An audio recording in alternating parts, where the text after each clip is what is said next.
White House Field in Harwich, Massachusetts. The Harwich Mariners look to keep it rolling. Well, it took a while to get here, but the power's back on, the burgers are on the grill, and the fans have filed in. We're ready to play baseball here on this lovely Tuesday evening. Pitched a good one, and that is going back. That's a hard hit ball. Back it goes toward the fence. Gone! The Harwich Mariners walk it off. From the grounds of Stony Brook Field on Underpass Road in Brewster, Massachusetts, the Harwich Mariners looking to win back-to-back games after taking a win at White House Field last night to stop a 3-game losing streak. Hello, everyone, and welcome into tonight's game broadcast here on the Harwich Mariners YouTube network. Wyatt Kopelman joined alongside Devin Dobek, and Devin, certainly looking for that momentum. The Mariners trying to take advantage of a Brewster team that has lost 6 straight games, and it really has to start from the get-go. Yeah, the Whitecaps' last win was against these Harwich Mariners, and it was a game in which, unfortunately, you just got shelled on the pitcher's mound. So if you can get a good outing out of Joe Savino, maybe things will go a little bit different here today, but Harwich needed that win desperately against the Wareham Gatemen. They maintained their position in second place, but now a Brewster team who's hungry, who's had Harwich's number, taking 2 of 3 of the previous matchups. We'll see what we get out of the Mariners today. We'll bring you the starting lineups here for the 14-15 Harwich Mariners, still in second place in the Cape Cod East Division standings, despite only 1 win and 2 losses here in the season series against the Brewster Whitecaps. Mariners trying to win it for the first time at Stony Brook Field this season after losing 12-6 last week. The Mariners lead off with the second baseman, number 25, Seaver King out of Wake Forest, formerly of Wingate University of Division II baseball. The second hole hitter, the first baseman, number 38, Ethan Anderson, batting third, the third baseman of Kansas State. Number 7, Kalen Culpepper, the cleanup hitter, the designated hitter, number 33, Mason Guerra of Oregon State. Batting fifth, the center fielder, number 24, Devin Obie of Duke. Batting sixth, UNC Wilmington Seahawks catcher, number 11, Brian Arntz. Batting seventh, the right fielder, number 26, Casey Sauke out of Virginia. Batting seventh out of South Carolina, number 27, the left fielder, Kennedy Jones. And rounding out the starting 9, the shortstop in Ali Camadillo, a very right-handed hitting heavy team, Devin, that has certainly hit well against right-handers versus left-handers, hitting .240 as it'll face Fisher Jamison, the sophomore out of Florida today. Yeah, and he's going to be a guy that's going to throw strikes. He's going to leave it over the plate. You just got to find a way to connect and put the ball in play. Harwich did a great job last night. Just about 6 strikeouts, but they didn't draw any walks in the win last night. They were aggressive in their at-bats, and honestly, you'll take that approach if it means 10 hits in a ball game. So we'll see what Harwich decides to do here tonight. It's a Brewster pitching staff that looks to Fisher Jamison for that matter, despite going 1 earned run with 1 hit, 1 walk, 3 strikeouts in 3 1/3 innings. He will look for a longer outing here today with a team in Brewster that has the 3rd highest ERA in the Cape Cod Baseball League. Jamison at 6'5", 220 out of Lake Worth, Florida. He's gone 5 1/3 innings here as he looks for a longer outing here today. Already faced Harwich once. He loaded the bases before the Mariners were able to walk in their first run in a 7-1 loss in a home-and-home series at White House Field last week. The Mariners and the Whitecaps just about set to face off here. Harwich at 14-15, Brewster at 9-17-2. As we step aside, Honor America here at Stony Brook Field. We step aside. This is Harwich Mariners baseball, the Harwich Mariners YouTube network.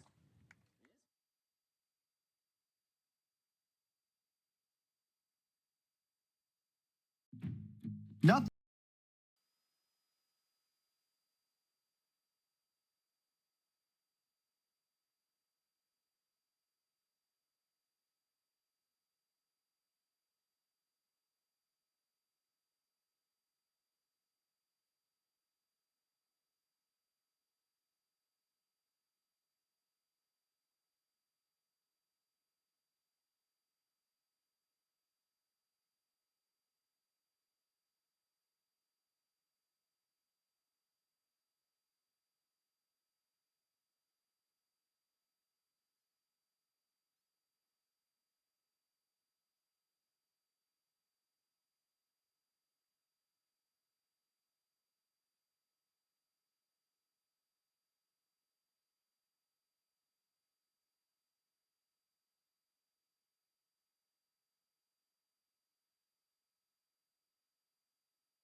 Back live from Stony Brook Field in Brewster, Massachusetts. The Mariners looking to even the season series at 2 games apiece here. One of the top hitters here on the season series for the Mariners, none other than Brian Arntz. He is 3 for 8 with a run scored. Meanwhile, Davis Diaz playing through 3 games here against the Mariners. This will be his 3rd here tonight, 4 for 7. Tom Chmielewski has thrown a team-most 11 innings in the series. Josh Sanders also closed it out, a win here for Brewster, 12-6. Just last Tuesday. The Mariners, in that last trip, Devin, they got a 2-run home run out of Devin Obey and a solo home run from Ethan Anderson. And as of last night, a little bit's changed with them being able to have more explosive hitting. Yeah, and that's been great to have those additions come back, each with a multi-hit game last night. Made an immediate impact, and Kalen Culpepper had the game-winning RBI. I mean, just up and down the board, you get reinforcements on both offense and defense. A Mariner defense that has given away some of the last 10 games just by, unfortunately, committing errors, both mental and ones within the field. So hopefully they can bounce back here tonight with those guys once again back in the lineup. Harwich is 4-10 on the road this season, and as you mentioned, looking to bounce back in a place the Mariners have faced a little bit of adversity as Fisher Jamison finishes up his warm-up tosses, and Seaver King out of Wake Forest digs in from the right side. We're just about set here at Stony Brook Field. A breezy afternoon here. 82 degrees, mostly cloudy skies. Winds blowing south at 7 miles per hour here at first pitch. Seaver King making a strong return to Harwich last night after missing 3 weeks from the Harwich Mariners lineup due to Team USA commitments. Fisher Jamison, the right-hander of Florida, winds and deals the first pitch. A fastball on the outer half for strike number 1, with first pitch dialing in at 5:03 p.m. Jamison looking for his first win here on the season after going 1-3 with a 13%. The leadoff man is gone here for Harwich. Just underway here from Stony Brook Fields. The Mariners looking to even the season series. Just no score here as Ethan Anderson digs in out of Virginia. Mariners last night getting a late home run for you're on a breezy afternoon from Stony Brook Field. Fisher Jamison looking to retire the side in order. The 1-1 offering. Fastball misses high at the letters. It goes to 2-1. And some new coaching improvements for the Mariners. A familiar face back in Harwich, Jesse Woods, just arrived today, and he'll be down at third base, replacing Mark Tebow, who did a great job of holding that down through the first 29 games. 2-1 misses low and inside just at the shoe tops for ball 3. Anderson getting his first RBI double of the season in a 1-for-4 outing against Wareham. The Mariners won for the second time on their home field against the Gatemen. The 3-1 with 1 away. Fastball drilled high out towards right field. Moving back, Robertson over to his right at the warning track, and he makes the catch. That wind is blowing out to left field, and sharply so, Devin, and helped the Florida outfield a little bit as they're 2 away. Yeah, it definitely was blowing in off the bat. Additional team commitments, the rising junior at Kansas State.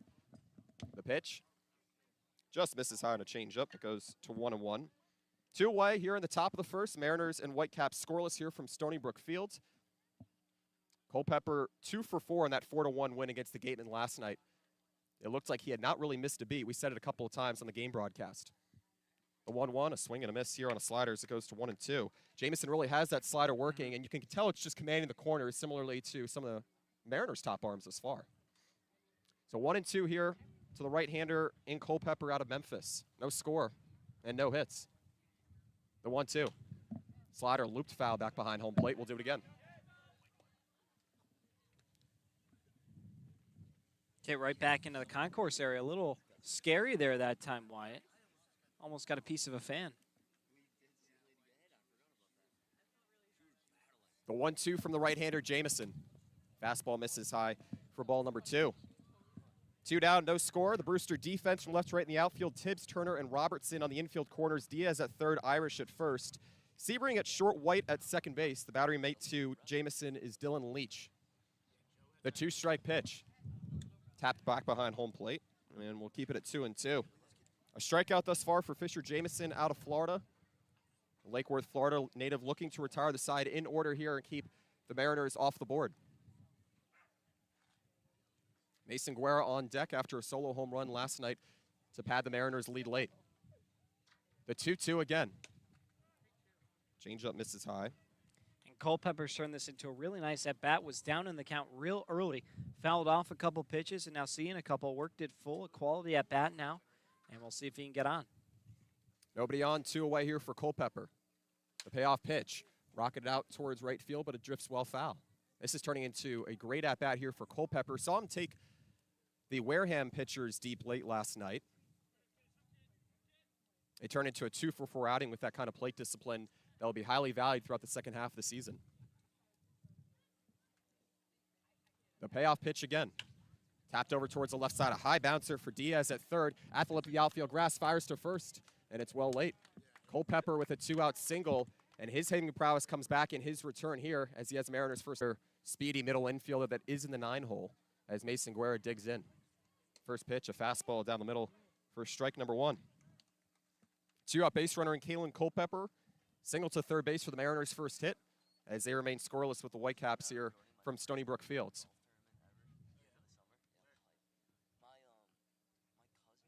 The 0-1. Just misses low as it goes to 1-1.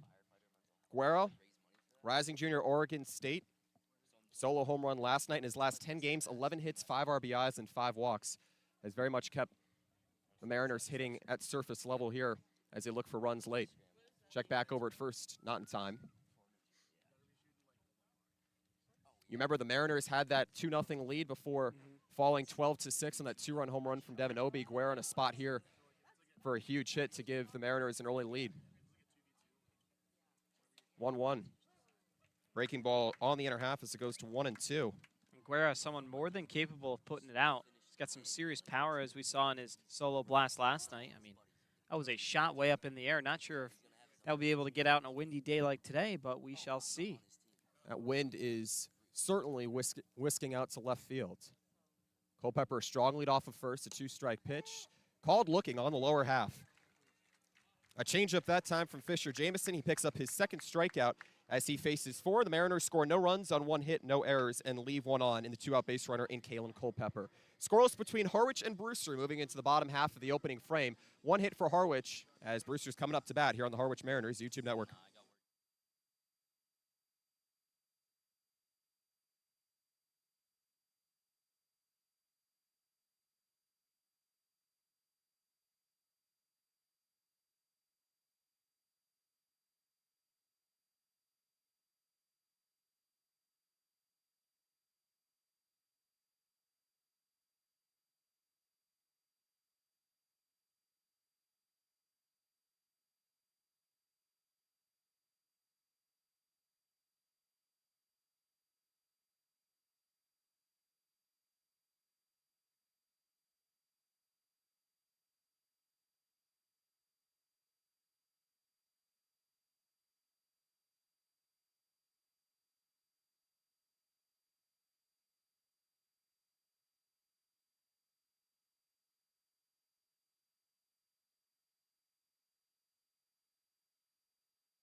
Mariners get the game's first hit on a 2-out infield single from Kalen Culpepper, but they remain scoreless going into the bottom half of the first here from Stony Brook Field, scoreless with the Brewster Whitecaps. Joe Savino, the right-hander, set to go to Virginia. The Ronkonkoma, New York native looking for a strong outing. He went 4 innings here at Brewster back on July. Faces the Whitecaps lineup at 9-17-2 on the season. Leadoff hitter out of Florida State. Number 33, James Tibbs. He plays left field. The 2-hole hitters, the third baseman out of Vanderbilt, number 1, Davis Diaz. Batting third, the designated hitter out of LSU, number 11, Josh Pearson. The cleanup hitter, the center fielder, number 23, Will Turner. Ike Irish, the 5-hole hitter out of Auburn, the first baseman wearing number 24. Savino, set from the middle of the slab. He winds and deals the first pitch, and it's taken just off the outer corner for ball number 1. Batting sixth, the second baseman, number 39, Mason White.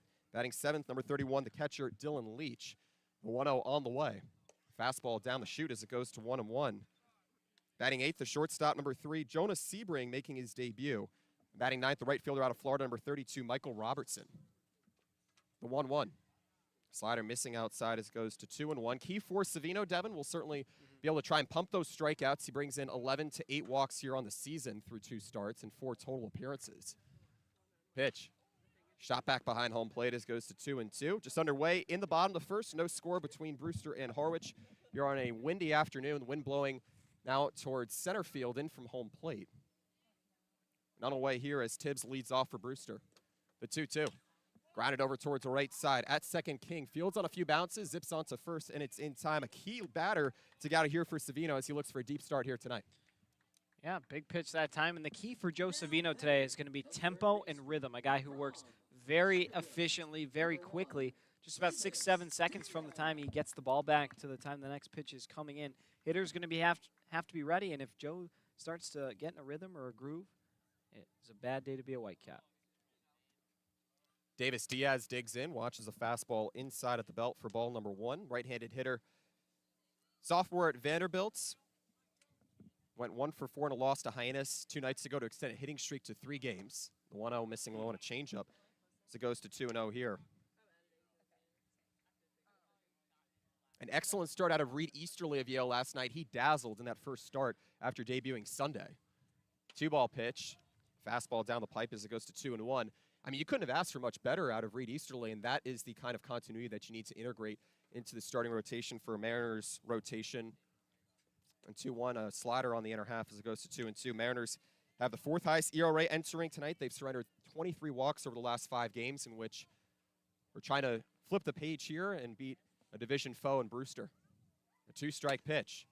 Fastball just floats off the outer half as it goes to 3-2. I'm not sure what that one missed. A really close pitch. A good one that time from Savino. Maybe get the hitter to chase if it was off the zone, but Diaz very disciplined. Payoff deal. Just misses low for ball 4. Davis Diaz showing some reservation in his first plate appearance here as he has a 1-out walk. It's the first Brewster runner here today to set up Josh Pearson, the designated hitter in the 3-hole. Well, that one's could rock with the composure early. I mean, 2 or 3 borderline strikes that led to that walk, and Savino just going to have to shake it and move on. Not an easy thing to do, especially this early in the outing. Can't give the plate away. And you had mentioned it last time, the Mariners allowing the liberties on the base pass with extra outs. The first pitch to Pearson, shot out towards shallow center field, not too far for Obi as he makes the catch for out number 2 here in the first. We'll bring you the defensive alignment for Harwich at 14-15 on the season, just behind Yarmouth Dennis for 2nd place in the Cape Cod East Division standings. From left to right in the outfield, Kennedy Jones, Devin Obi, and Casey Sauke. On the infield corners, at 3rd, Culpepper of Kansas State. 1st, Anderson of Virginia. The infield in the middle side, Camarillo at short, King at 2nd. The battery mate to Savino tonight is Brian Arndt. The first pitch taken just low for ball number 1. Certainly looked low at the knees. So it's 0-1 here to Pearson with 2 down. This time it misses low to make it 1-1. Pearson, the sophomore out of LSU, looking to end a 3-game hitting drought here tonight. Mariners had a 2-out base hit from Kalen Culpepper, but remain scoreless here with the Whitecaps. 1-1 inside, and it's called a strike. A back pick down to 2nd. Yeah, they thought the runner was in motion. Diaz started his steal and then held up, and Arndt decided to fire it down anyway for the rep. Don't see that one too awfully. Arndt certainly aggressive behind the plate. Meanwhile, Pearson having to protect here against Savino. 1-2, foul tipped off the glove of Arndt behind home plate. Mariners here at Stony Brook Field for the 2nd time on the season, lost 12-6. Savino looking for a long outing here today. Whitecaps team with the 4th lowest batting average in the Cape Cod Baseball League. 1 on, 2 away here for Savino, ahead in the count 1-2. Here's the pitch, a fastball high at the letters. So it goes to 2-2. Brewster has taken Savino deep in counts thus far. Davis Diaz earning the 1-out walk. Turner swings and misses here for strike 3. First strikeout here for Joe Savino. He gets a flyout and a groundout as well after surrendering a 1-out walk. No hits across thus far for Brewster. Remains scoreless here with Harwich at Stony Brook Field. Moving into the 2nd inning, we'll be right back here on the Harwich Mariners YouTube network.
Devin Obie, Brian Arndt, Casey Sauke due up for the Mariners. Scoreless with the Brewster Whitecaps moving into the top of the second inning here from Stony Brook Field.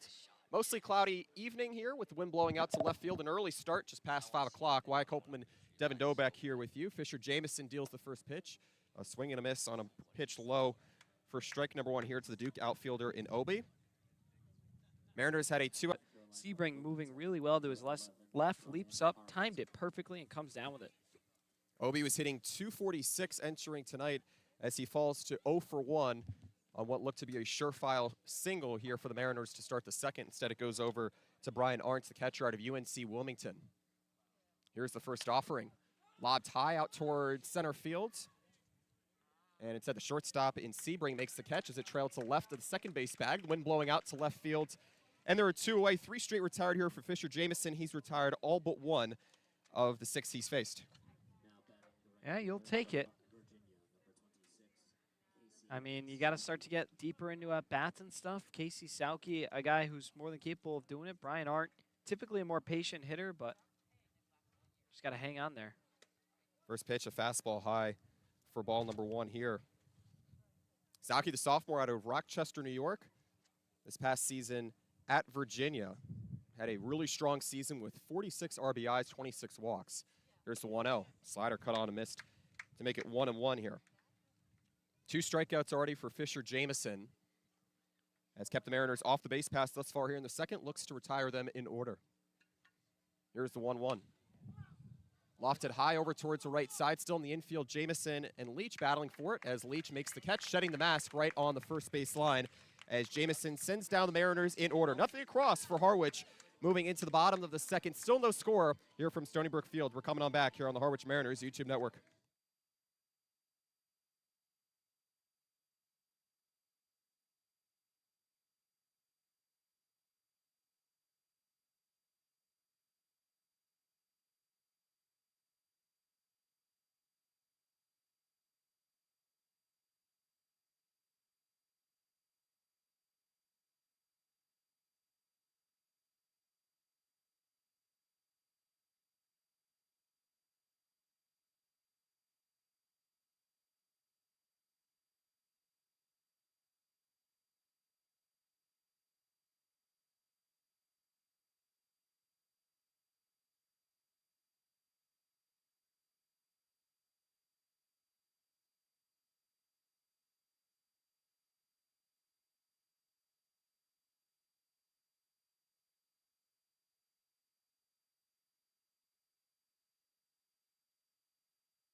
No score between Harwich and Brewster. Joe Savino back on the mound for the bottom of the second as he deals the slider outside for ball number 1 here to Ike Irish. He's due up with Mason White and Dylan Leach. Overcast evening here from Stony Brook Field in Brewster, Massachusetts. The 1-0 slider ripped foul to the left side, and it goes to 1-1. And this is kind of the vintage Harwich defense that we're used to seeing from the beginning of the summer. I mean, Camarillo at short, Culpepper at third with King at second. I mean, a little nostalgic, I would say. 1-1 sails down the middle on a slider to go 1-2 here. Seaver King at second as well. 1-2. Just misses low. Savino trying to slider again. 2-2 here to Ike Irish, the freshman out of Auburn, hitting .283 for the Whitecaps this season. They're scoreless with the Mariners here in the second. The pitch taken just inside on a fastball. Goes to 3-2 here with nobody away and nobody on. Irish leading off the second here with 2 hits and back-to-back outings. Here's the payoff pitch. Slider tapped over towards the left side, charging on Camarillo. Instead, Culpepper moving to his left on a first, and it's in time. A bang-bang put out at first as Culpepper moved in front of Camarillo just in time, as there's one away here in the second. That athleticism is so apparent on the left side of the infield. Oh, absolutely. It's just so comforting to know that there's a ball on the ground that these guys are going to make the play. Like, they're just so consistent, absolute machines over there, and continuing to impress and help out their pitchers.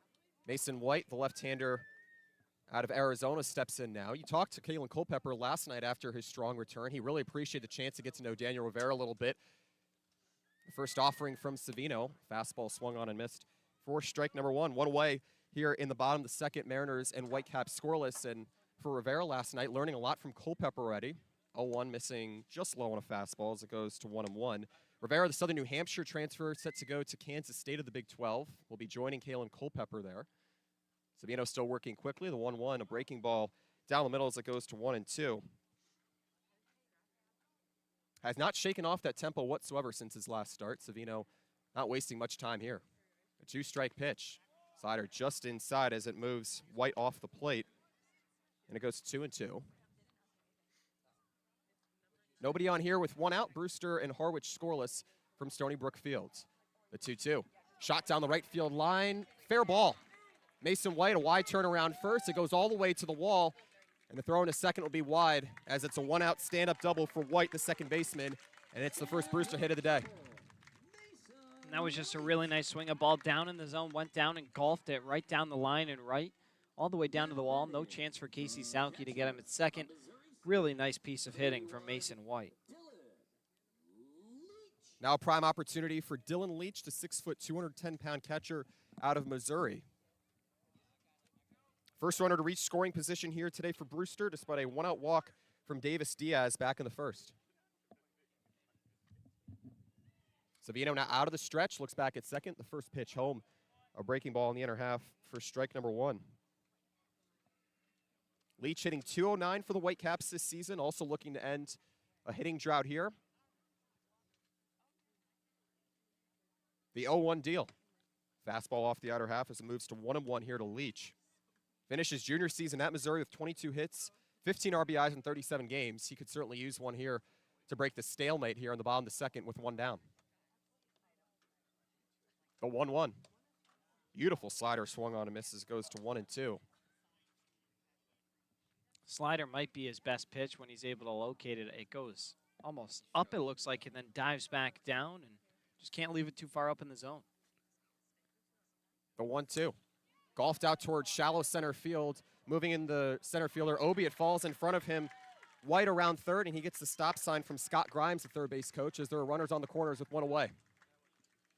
Yeah, just an unfortunate little thing that happens there, a bloop single, and unfortunately, it's all about placement sometimes in baseball, and that time it was placed perfectly. Kind of fit in what you were saying. That one certainly had a lot of upward trajectory on it, and it was just a little too shallow for Obi with that wind blowing out to left field. As Jonas Sebring, the shortstop, set to dig in here. Savino's been very successful at getting out of jams, but he also gets into a lot of them. We'll see how he can approach the bottom of the order here. First pitch, a fastball right at the belt for strike number one. First at-bat of the Cape Cod Baseball League for Jonas Sebring. Senior of UC Santa Barbara making his debut here today. Prior he played JUCO baseball as the 0-1, a slider on the outer half to make it 0-2 here to Sebring. Runners on the corners here with no score between Brewster and Harwich at Stony Brook Fields.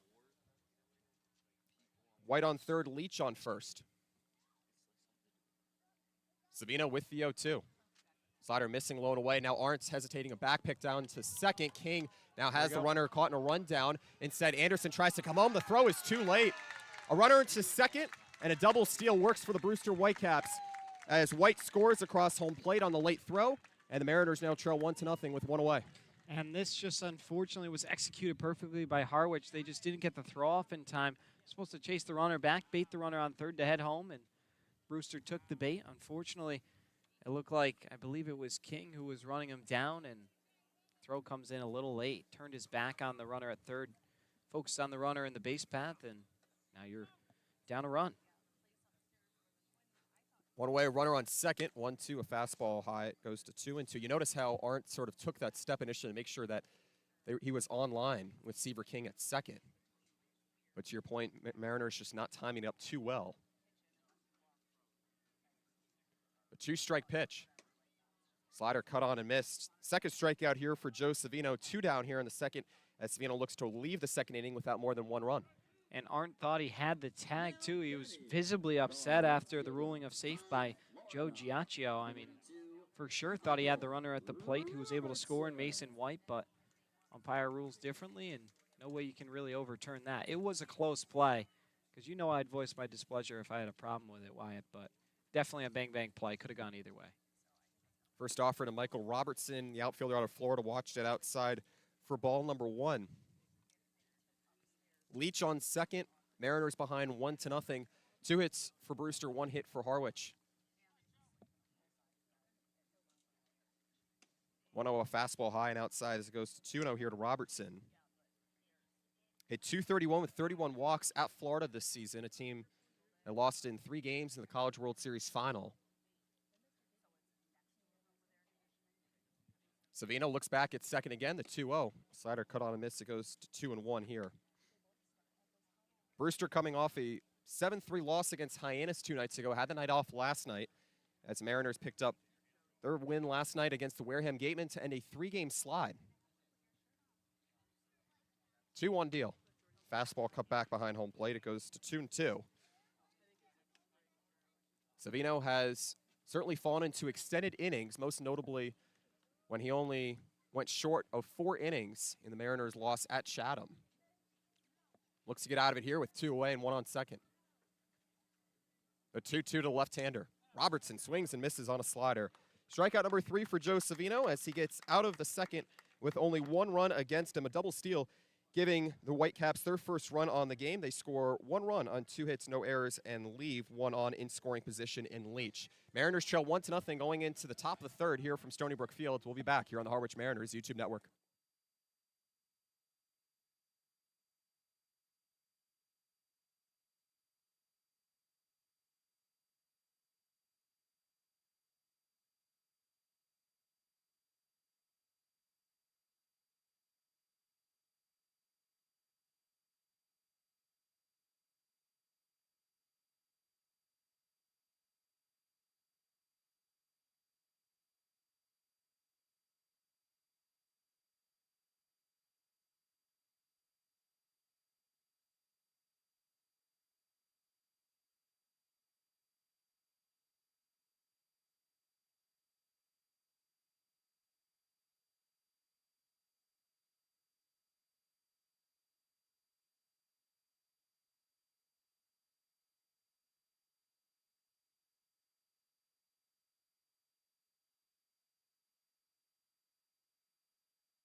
Mariners looking to get back in this one, trailing 1-0, moving into the third inning here from Stony Brook Field, Brewster, Massachusetts. Wyatt Copeland, Devin Dobek here with you on the Harwich Mariners YouTube network.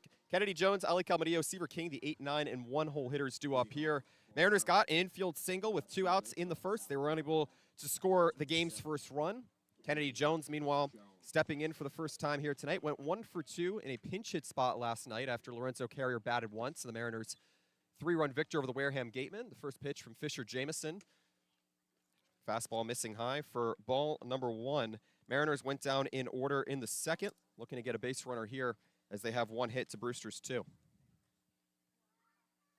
A 1-0 deal, just going low as it goes to 2-0 here. Mariners averaging just about 2.5 runs over their past 5 games. The 2-0.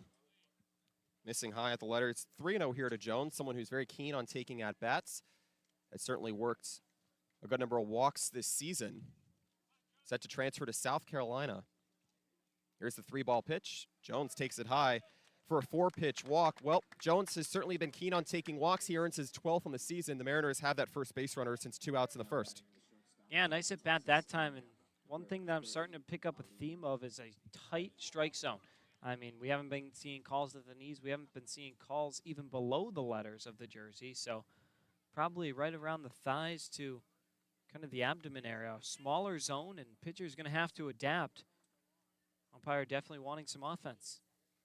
Forces Jamison to work out of the stretch here. The Florida product deals the first pitch to Ali Camarillo as he shoots it into left field, making a sliding, no catch made by Tibbs as he drops the ball. Jones around second into third, and he slides in safely. The throw a little high over the third baseman's glove, and Diaz. And it looked to be a surefire catch from Tibbs, the left fielder to Florida State, and instead there's runners on the corners. That's great base running by Kennedy Jones as he went halfway until James Tibbs eventually wouldn't go on to catch it. As soon as it got away, he didn't even hesitate, went right over to third. Really nice, because if he doesn't pick that up, then it's going to be first and second with forced plays at 3 bases. Now it's second and third with your top of the order coming up in Seaver King. Second hit of the day here for Harwich on a blown play by James Tibbs out in left field as that flips the lineup card here for Seaver King with the Mariners trailing 1-0, 2 hits apiece. It was a really awkward play, too. Had to slide and make the catch across his body. First pitch, lofted out towards left field, moving back Tibbs over towards the warning track, and he makes the catch. One tag from third, and Kennedy Jones over to third as the Mariners get a sacrifice fly, and they're even with the Whitecaps at 1-1. Seaver King still had the Mariner lead with 2 sacrifice flies. Now adds his third. He'll be leading the team in that department, and a clutch one right there to tie the ball game. And he's able to advance Camarillo down to third. Sacrifice fly, giving the Mariners their first run here on the game. 2 hits for Harwich and Brewster here. Now 1 away for Ethan Anderson. Runner on third now in Ali Camarillo. First pitch, a fastball high for ball number 1. The Mariners have done much better this season when they're able to score first, although it did give them much help. Had 2 runs of an advantage back when they were here at Stony Brook Field last time and lost 12-6. Trying to even the season series here tonight. A righty-lefty battle here. 1-0, fastball bounced in the dirt. Good block by Leach, the catcher out of Missouri. Quickly 2-0 here to the Virginia product and Ethan Anderson. Flat out to right field back in the first. He works with a runner on third in Camarillo, and the Mariners tied at 1 with the Whitecaps. And Mariners have finally thrown off Fisher Jamison, starting to struggle a little bit, and it's going to warrant a mound visit from Leach. We'll talk things over and try and find a way to settle him down. Of course, you had the walk and then the line drive single, and now the wheels kind of falling off the wagon early. Leach trying to put a stunt to that. Not a time for the wheels to be falling off here for Fisher Jamison as he faces Anderson as first RBI double the season last night. 1 for 4 outing against Wareham. 2-0, shot out towards center field, moving to his right, Turner, and he makes the catch for the second out. Tagging from third will be Camarillo. He walks home essentially as the Mariners, with 2 outs here in the inning, have a 2-1 lead on another sacrifice fly. Big swing there from Anderson. Every ball he hits, it almost seems like it's crushed, but it has too much hang time. And fielders are able to coast under it and make plays. If Anderson can start to pick out the gaps like he did last night, he's going to be real dangerous. Now Kalen Culpepper coming back up, had the Mariners' first hit with 2 outs back in the first. A single to third base as he looks to capitalize here with nobody on the base pass here, and the Mariners ahead 2-1. First pitch, breaking ball down the middle for strike number 1 here. So Culpepper playing 9 games before departing for Team USA. Pitch taken low as it goes to 1-1 here to the 3-hole hitter. Had 9 hits, an RBI, and 5 walks before he left, just during the 3rd week of the season here. Jamison now back out of the windup. Pitch skied over towards the right side, foul as it goes to 1-2. Mentioned earlier, Culpepper looked like he had not missed a beat upon his return last night. Had his 2nd double of the season as he went 2 for 4 in that 3-run home win against Wareham. 1-2 here. Jamison looking for his 3rd strikeout. A 1-2 deal. Grounded over towards the left side. A hard hit ball for Diaz, spinning from third onto first, and it's in time quite the play from the Vanderbilt's infielder in Davis Diaz, but 2 sacrifice flies, giving the Mariners a 2-1 lead. Here moving into the bottom of the third as the Mariners score 2 runs on 1 hit, no errors, and leaving nobody on. The Mariners with their first lead on the night as they look to hold it with Joe Savino going back out onto the mound. First, we step aside here on the Harwich Mariners YouTube network.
Mariners take their first lead of the ball game here in the third inning. 2 sacrifice fly, 1 from Seaver King, 1 from Ethan Anderson, as they lead 2-1 here over the Brewster Whitecaps from Stony Brook Field in Brewster, Massachusetts. Wyatt Kopelman, Devin Dobek here on the Harwich Mariners network. Top third of the order for Brewster due up in James Tibbs, Davis Diaz, and Josh Pearson. Tibbs 0 for 1 here on the night. The top 4 hitters combined 0 for 3. Here's the first pitch from Joe Savino, the starter, as it's lofted back behind home plate for strike number 1. The Mariners with 2 hits. The Brewster Whitecaps have 2 hits, but some power off the bats off of Ethan Anderson, Seaver King, sorely needed to take a familiar lead here early at Stony Brook Fields. 0-1 just missing low and outside as it goes to 1-1. The Mariners had that 2-run lead back in the early innings on a 2-run home run from Devin Obie the last time they were here. A 1-1 offering. Fastball high and outside as it goes to 2-1. The Mariners led 4-0 last night. Got a late home run for Mason Guerra, his first bomb on the season. Mariners have been very contact heavy, but they take a home run when they need it. 2-1 high as it goes to 3-1 on the fastball. For Savino, starting to settle in here. Struck out 2 in a row to close out the second. 3-ball pitch.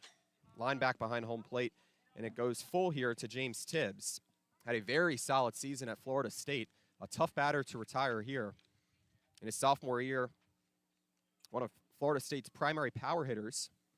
The payoff pitch, line back up the middle, off the mound, past the reaching glove of Camarillo as it trails into center field. And the Whitecaps have their first hit with Tibbs' first today. That's a really good piece of 2-strike hitting that time from Tibbs, able to just force it right up the middle. No chance for Camarillo, and really nice job that time to stay alive in the count and give himself a chance to get a hit. And you mentioned giving your chance to get hits. Whitecaps, despite having the 4th lowest batting average at .243 in the league, certainly giving themselves a chance here in this one, only trailing by 1. Mariners 2, Whitecaps 1, 3 hits for Brewster thus far. Here's the first pitch to Davis Diaz as it goes down the middle for strike number 1. Worked a 1-out walk back in the first, now looks to move a runner into scoring position here in Tibbs. Savino back out of the stretch, the 0-1. Grounded over towards the left side. Camarillo, the shortstop, steps on second for 1. The throw into first, it's high, and it's in time.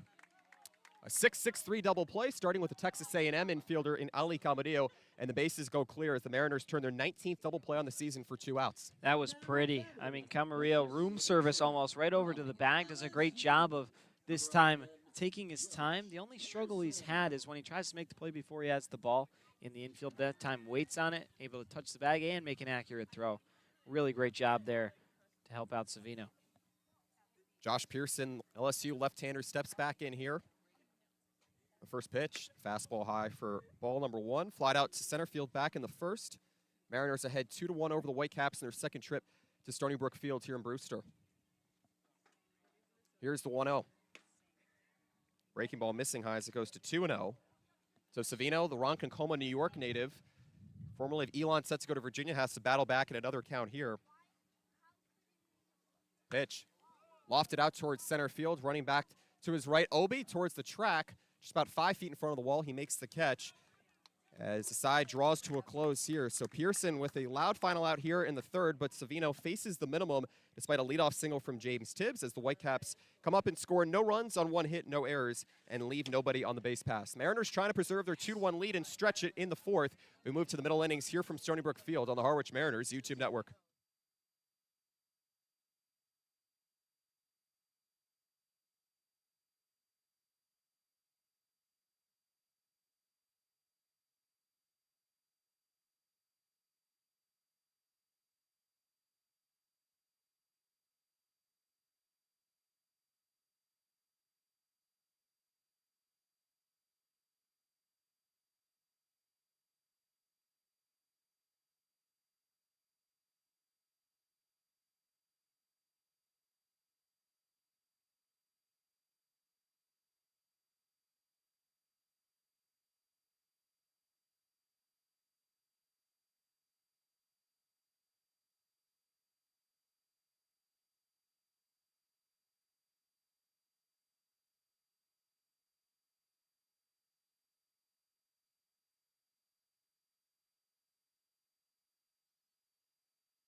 Middle third of the order due up for Harwich, leading the Brewster Whitecaps 2-1 on the road at Stony Brook Field in Brewster, Massachusetts. Wyatt Kopelman, Devin Dobeck here with you on the Harwich Mariners Network. And over to my broadcast partner, Devin, for the middle innings as the Mariners look to stretch the lead. Devin. Thank you, Wyatt. 2-1 Mariners lead, as you just heard, and Mason Guerra will come in with a vengeance after he was rung up back in inning number 1. Was not pleased with the call as he walked away. We'll see what happens here. He's already behind the count, 0-1 looking. 3 hits for the Whitecaps, 2 for the Mariners, but the Mariners leading this one on the scoreboard with a pair of sac flies. 0-1, misses up high, 1-1. Fisher Jamison back out there for his 4th inning of work. Hasn't been too shabby, but unfortunately just that diving play that Tibbs almost made eventually went on to hurt the Whitecaps, put runners in scoring position. Now, a ball and 2 strikes to Mason Guerra as he cuts and misses at that one. After Guerra, it'll be Obi and then Brian Arndt. 1-2 offering. It's going to be fouled back. Nice swing to defend the plate by Guerra. And so we'll stay at 1-2.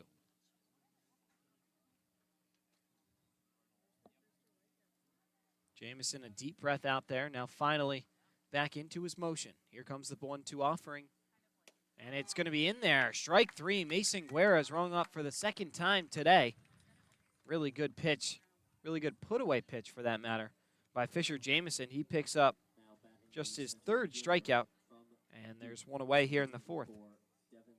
Tough way to start your afternoon with a pair of looking strikeouts, especially when you want to put up runs against a Brewster team that has 31 allowed runs in its last 5 games, Devin. Yeah, Brewster has really struggled with their pitching as Obi lifts this one out to deep center field. Trotting back is Turner. He's under it, just about 10 yards in front of the wall, and he puts it away for out number 2. And we got a chance to talk to the Brewster broadcast team, and they just said, yeah, the problem's just been the pitching. The turnover's been crazy. They've been having guys come in for a couple starts and then have to leave for one reason or another. Similar to the problem that Harwich is having, but more with their positional players. And so Brewster still trying to find some reliable arms, and they've gotten a decent outing out of Jamison, who's only given up the 2 runs and almost about to go 4 full. First pitch to Brian Arndt misses up high for a ball, 1-0. Yeah, that one certainly did look like it could have been a strike, Wyatt, but from what we've seen, it's been a tight zone behind the plate for Joe Giacchio. 1-0 is going to be in there. First strike, and Arndt knew it. Count even up at 1. I tell you, he's so lasered in every plate appearance. has the same routine every time, Stone Cold Steve Austin face, and he's ready to rip the cover off the baseball as that ball's fouled back over towards Jesse Woods at third base, and so it'll be 1-2 now. Aside from a couple of sacrifice flies, this is the time where you want to get the bats going. Having just 2 hits against a team that's really struggled and allowed earned runs across the 6-game slide aren't certainly knowing what it takes. Aren't second on the team, or rather third on the team in home runs with a pair, as that one's bounced in front of the plate to make it 2-2. Devin Obie and Lorenzo Carrier each have 3 at the top of that list. Obie, of course, had a blast here at Stony Brook Field. That one tickled the top of the treetops. 2 balls, 2 strikes with 2 away. Base is empty here, and Jamison rocks and fires. Bounced in the dirt again, and so now the count worked full at 3-2.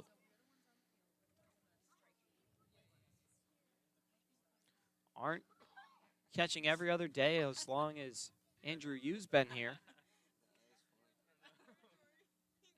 They've seemed to have become good friends since meeting each other here in Harwich, and it's a really good tandem. Payoff pitch. Misses up high. Brian Arndt able to draw a 6-pitch walk to get the Mariners on here with 2 away. That's something that started to uptick over the last 5 games, albeit it hasn't translated to extra run production. Arndt with his 9th walk on the season, hitting .255. And aside from having 2 home runs, Arndt just taking Jamison the distance. So now it'll be Casey Sauke's turn. Sauke had a blast of a double yesterday as he fouls off first pitch he sees to make it 0-1. Sauke's had 4 multi-hit games since arriving in Harwich. He has played now 12 games for Harwich this season, including today. So here's the 0-1. Misses up high. And you'll take a multi-hit game every 3rd game any day of the week.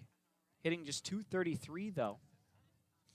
His first 3 games with Harwich were those 3 multi-hit games, and then had one a couple nights ago. It's a ball and a strike now to the Virginia man. They'll take a look over at Brian Arndt at first. He's back in there with head first dive. Back in high school, Casey Sauke matched the Section 5 record with 3 homers in a game on June 1st, 2021. 1-1. Misses outside. 2-1. They're also the Section 5 Class A state finalist. 21 of his 28 hits in that span went for extra bases. A guy with some serious pop, and he's really brought that to Harwich all the way from his hometown of Rochester, New York. 2-1 is going to be popped up in the shallow right field. Going to be a tough play for Mason White, who ranges out there, and he makes the catch to retire the side. So a 2-out Brian Arndt walk is no harm as Fisher Jamison moves through his 4th inning. 2-1 Harwich, coming right back at you on the other side. You're listening to Harwich Mariners Baseball on the Harwich Mariners YouTube network.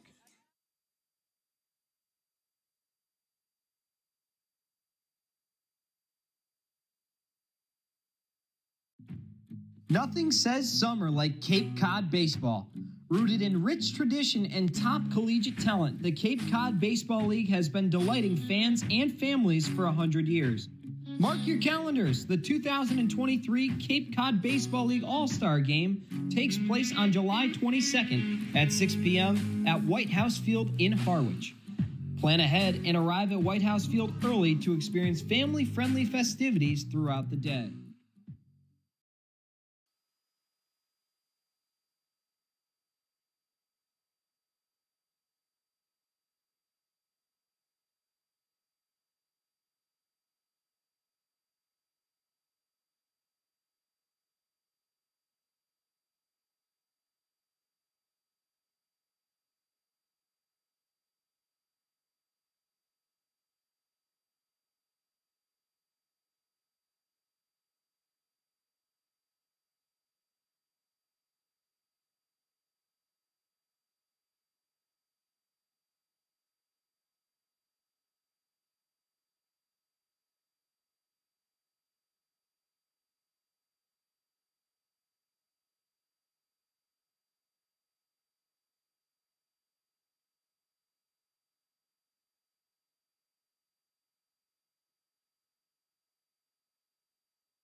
We welcome you into the home half of the fourth. Devin Dobeck joined by Wyatt Kopelman here at Stony Brook Field on a beautiful Saturday afternoon here in Brewster, Massachusetts. Hovering right around 80 degrees. That sun setting to our left. The clouds are way out in the outfield area, so definitely a little bit of everything here tonight, as it'll be Will Turner, Ike Irish, and Mason White due up for the Whitecaps, the middle third of their order. Will Turner struck out swinging against Savino, who's out there for his fourth inning of work, as he delivers ball one outside to make it 1-0. Savino surrendered 3 hits and 1 earned run thus far. Does also have the 3 strikeouts, as he evens that count up at 1-1 at the knees.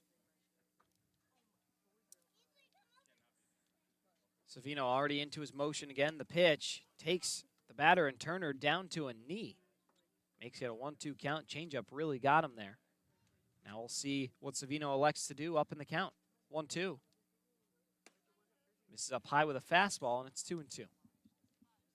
Savino's just done a great job of bouncing back from counts and clearing the bases as well. It's had a lot of help from the defense. 2-2 pitch. Misses down low in the dirt, and it's 3-2.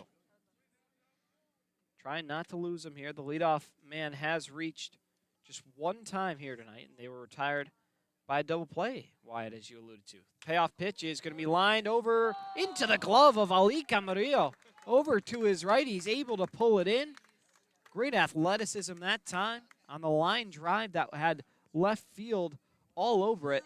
He takes a hit away from Will Turner, and there's one away here in the fourth. Surefire single that time, but the defense is very much helping Savino, and I'm sure he can only be appreciative of having Ali Camarillo in the lineup today.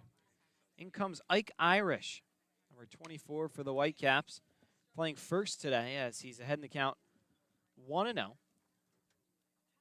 Irish, a native of Duluth, Georgia.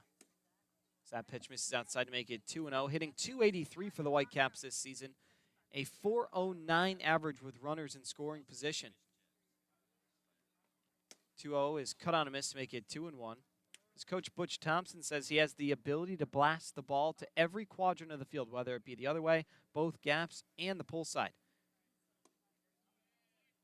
That one misses outside, 3-1. He also added that the whole field's open to him. His agility, or rather his ability to evaluate pitches, is a high level of something going on. 3-1 is going to be grounded over to Camarillo. I guess he's got a magnet in his pocket as he goes over to first for the out. That ball keeps continuing to find him. He's had the self-turn double play, caught a line out, there's a ground out, and rolling right along here in the fourth inning, Wyatt.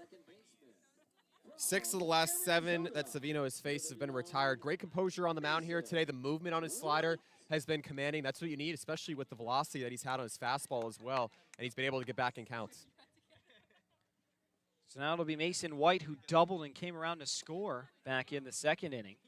We'll dig back in. He's ahead in the count 1-0. White was driven in thanks to a single from Dylan Leach, as that one's going to be whacked into left field for a base hit. Mason White extending the rally. And so now Brewster not dying yet here in the fourth. They got a runner on with 2 away. Well, the wind may be blowing out to left field, but White demonstrated his ability just to go the other way that time. And right through the 5-6 hole, I don't think Ali Camarillo was extending for that one, as lengthy as he is as a shortstop. Not quite. I would have to agree with you. That one would have been a really difficult play. As Dylan Leach digs in, he singled back in the second. RBI single for that matter. Already a 1-0 count. Jonah Sebring on deck. Brewster trying to tie up the ball game as that breaking ball's looped right in there to make it 1-1. 2 away here in the fourth with a runner on first in Mason White. Here's the 1-1 pitch. And it's going to be fouled off up over the netting and towards the batting cage area over in left field here at Stony Brook Field.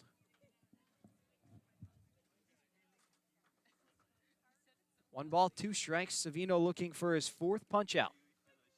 The pitch is going to be grounded over to Camarillo. Weird hop, but he snow cones it, takes the bag at second. And Ali Camarillo doing it all here in the home half of the fourth. 3 putouts for him, helping his pitcher in the best way possible. Take a quick break and be back for the 5th inning here. 2-1 M's. Returning on the other side, you're listening to the Harwich Mariners YouTube network.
We welcome you back into the 5th inning. Call to the bullpen for the Brewster Whitecaps as the night is over for Fisher Jamison. He goes 4 complete innings, 2 hits, 2 earned runs, 3 strikeouts, and 2 walks.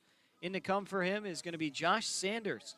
Sanders, 6'4", 190-pound right-handed pitcher out of Texas Tech, native of Yukon, Oklahoma. Carries a 1-1 record across his 9 2/3 for the Whitecaps. 8 strikeouts with a 7.44 earned run average. Opponents hitting .308 against him, and he struck out 8 to just 2 walks. See what he's able to do here against the Mariner lineup, who's been held to just 2 hits through 4 innings. As first pitch is going to be in there for a strike. It's 0-1. Jones on the day, walked to lead off the 3rd inning, came around to score what was the tying run. 0-1 from Sanders.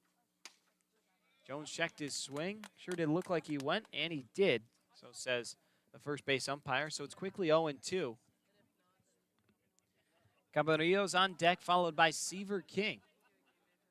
Mariners trying to add to their lead as Brewster, a team more than capable of chasing a 1-run margin. As Jones goes down once again on 3 pitches. Good morning, good afternoon, and good night. Welcome to the ball game.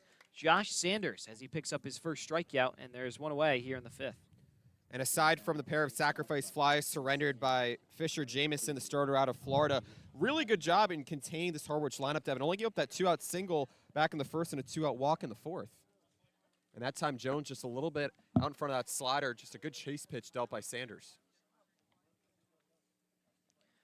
Camarillo had a single back in the 3rd inning, also came around to score what's currently the lead run as he chops that one on 2 bounces over to the shortstop and Sebring on to first as Sanders tripped a little bit going to cover the bag. The play was in time for an out, but Sanders gets tripped up, and just like that, there's 2 up, 2 down. And besides only facing 2 batters thus far here to start the 5th, this is how Josh Sanders is advertised, one of the most reliable pitchers in the Brewster bullpen. He had a scoreless 3 innings with 2 hits, a walk, and 2 strikeouts for his first win in that 7-1 win at Harwich. Seaver King digs into the right-handed batter's box.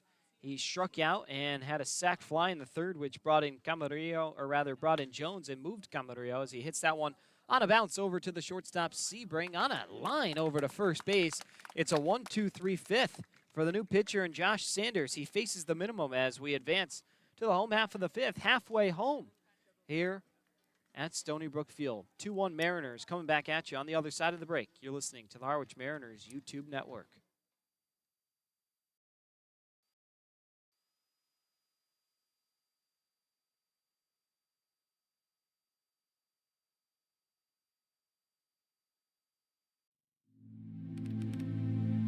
Live from White House Field in Harwich, Massachusetts, the Harwich Mariners look to keep it rolling in the Well, it took a while to get here, but the power's back on, the burgers are on the grill, and the fans have filed in. We're ready to play baseball here on this lovely Tuesday evening. Pitch the good one, and that is going back. That's a hard hit ball. Back it goes toward the fence. Gone! The Harwich Mariners walk it on.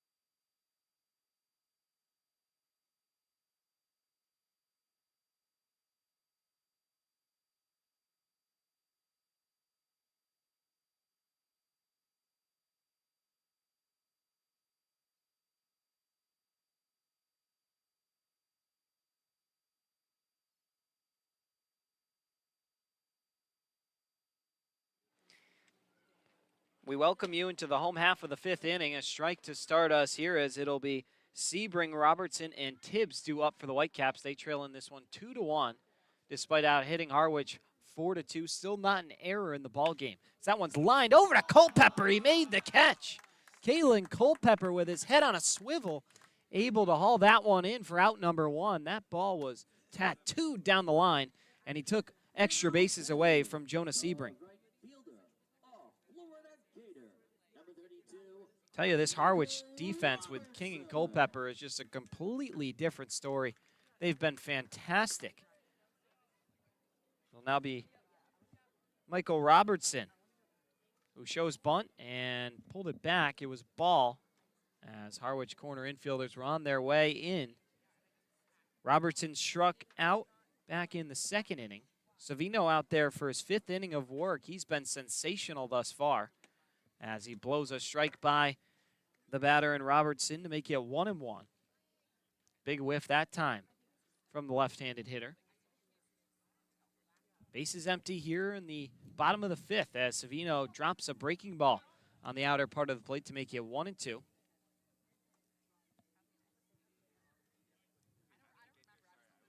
James Tibbs is on deck.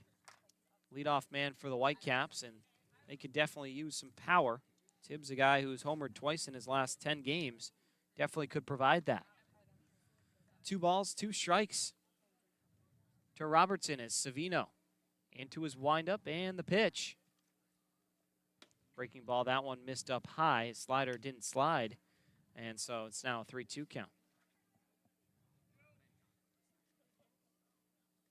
Robertson trying to get on and become the tying run on the base paths as he swings and misses at a pitch down in the dirt. Savino fooled him. Beautiful job that time, and so they'll now be 2 away.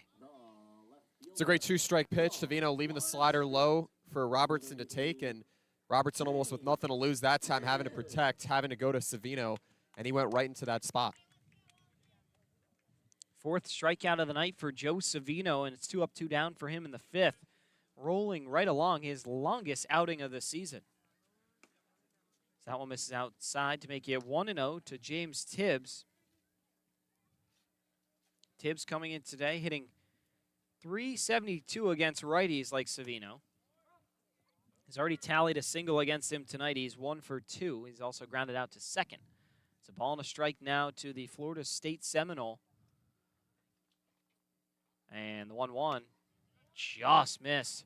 Harwich coaching staff thought they had it, but it will be ruled a ball to make it 2-1.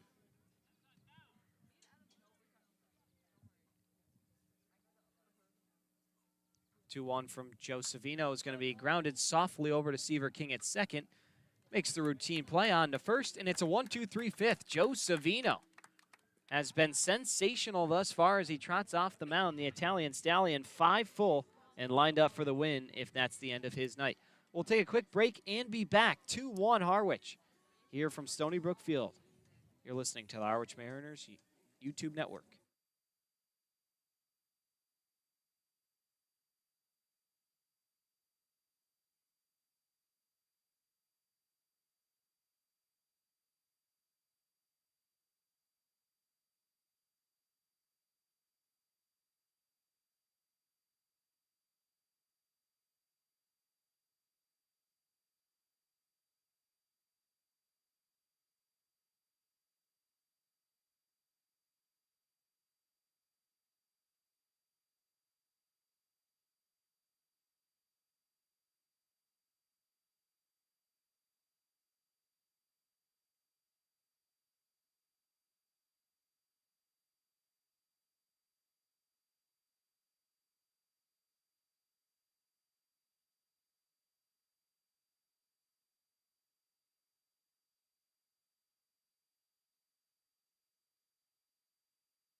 Into the 6th we go here at 6:12 p.m. Eastern time here in the 508. Cape Cod, Massachusetts.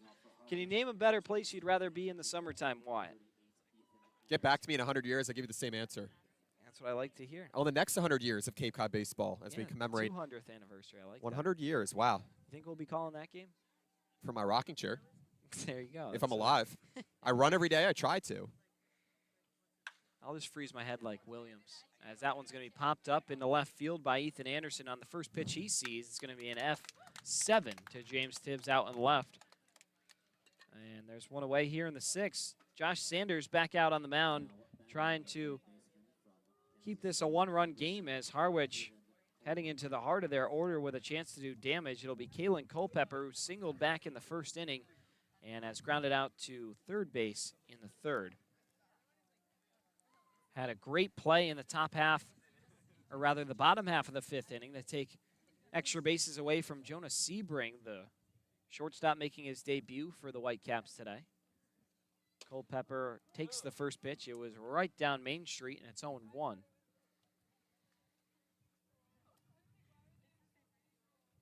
Culpepper, a multi-hit game last night, a 2-for-4 effort in the 4-1 win as he hits that one off the end of the bat to quickly go down in the count 0-2. Culpepper out of Kansas State, a native of Memphis, Tennessee. A lot of Tennessee guys on this team from one province or another. Here's the 0-2 pitch.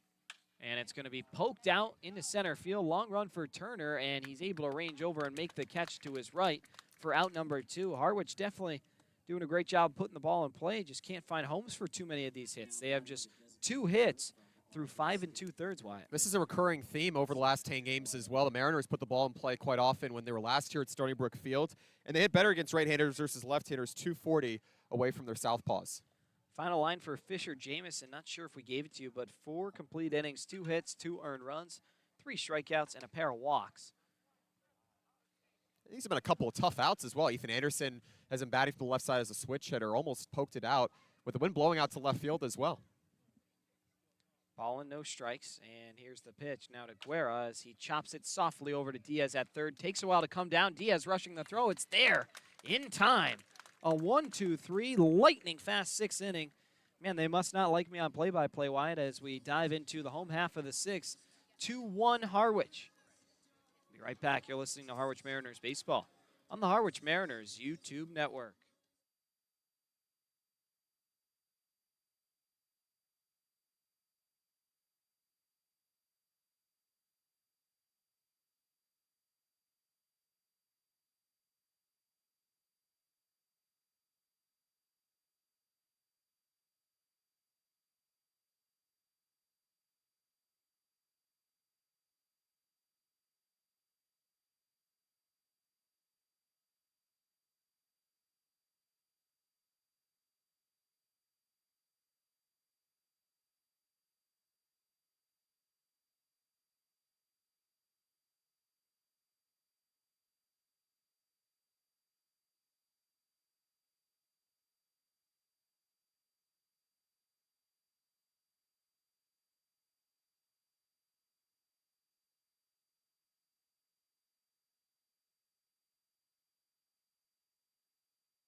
Call to the bullpen as Joe Savino's night is over. He goes 5 complete innings, 4 hits, 1 earned run, and 4 strikeouts to just 1 walk.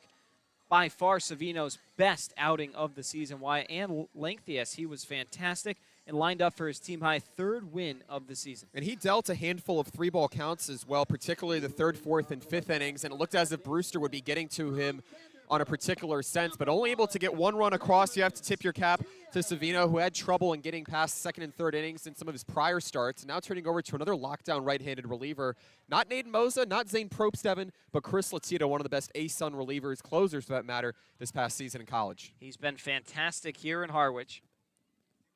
No recorded record as he dials in a strike for strike 1 here in the 6th. Davis Diaz, Josh Pearson, and Will Turner due up 2-3-4 in the Brewster order. Here comes the 0-1 from Lotito, and it's going to be cut on and missed for strike 2. Lotito, no record this year, but a 1.80 earned run average, making his 6th appearance.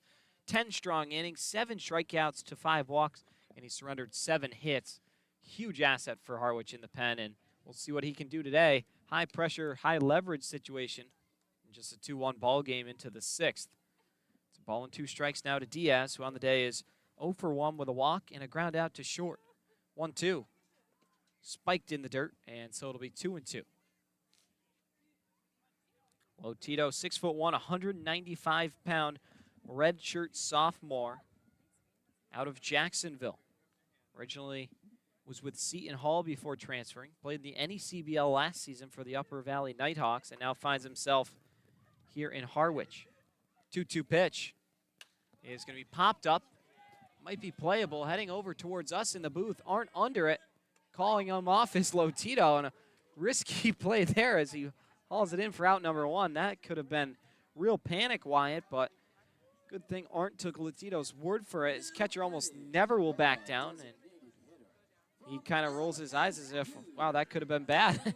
See him look back to the bench, and there's 1 away. Brian Arndt had everyone here at Stony Brook Field convinced that it was his ball to have, just about foul territory as well. He was able to stay in. Had Lotito dropped it, would have been an error, but had nobody made the play, probably a hit.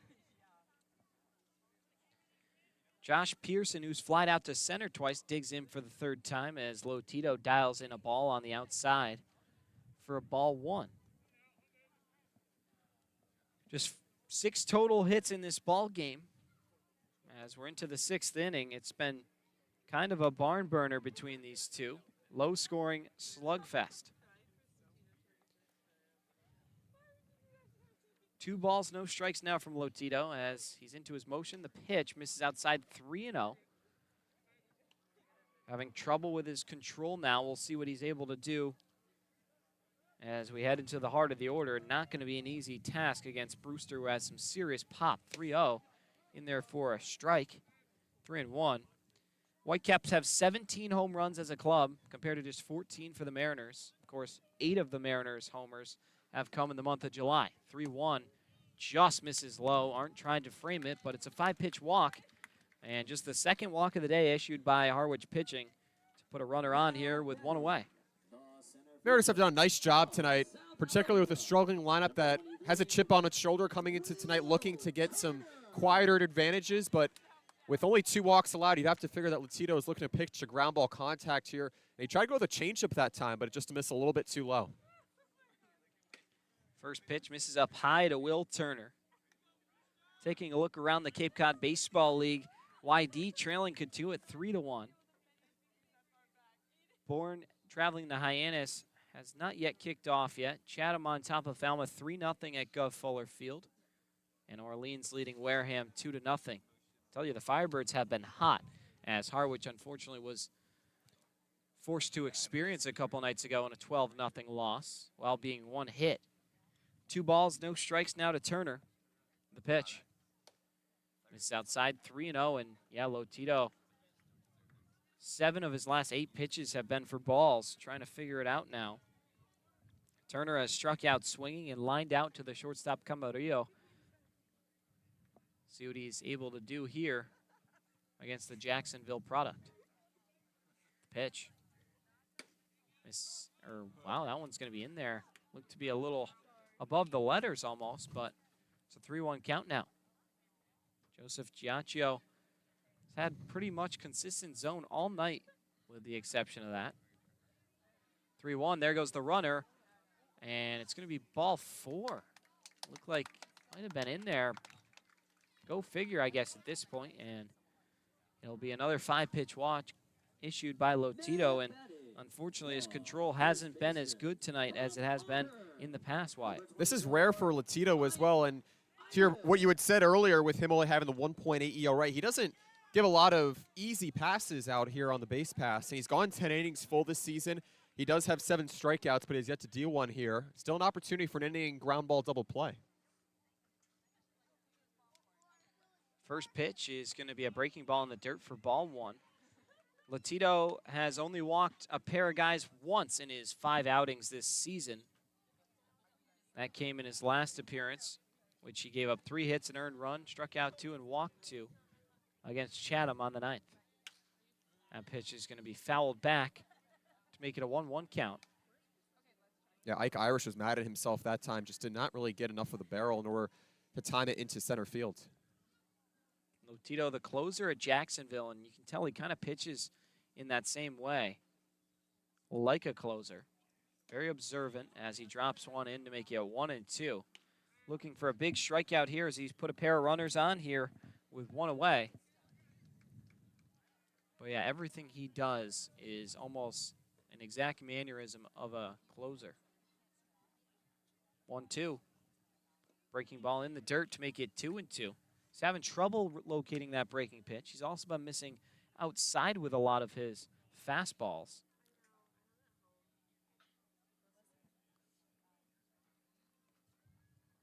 Two balls, 2 strikes. Lotito looking for first strikeout of his outing against his 4th batter in the inning. 2-2. Spiked in the dirt. Arndt, a great job to keep it in front of him, and now count worked full 3-2. Davis Diaz popped out to the catcher and Brian Arndt before Josh Pearson walked and Will Turner also walked. It's runner on 1st and 2nd with the count full here at 3-2, and Lotito in a bit of a bind.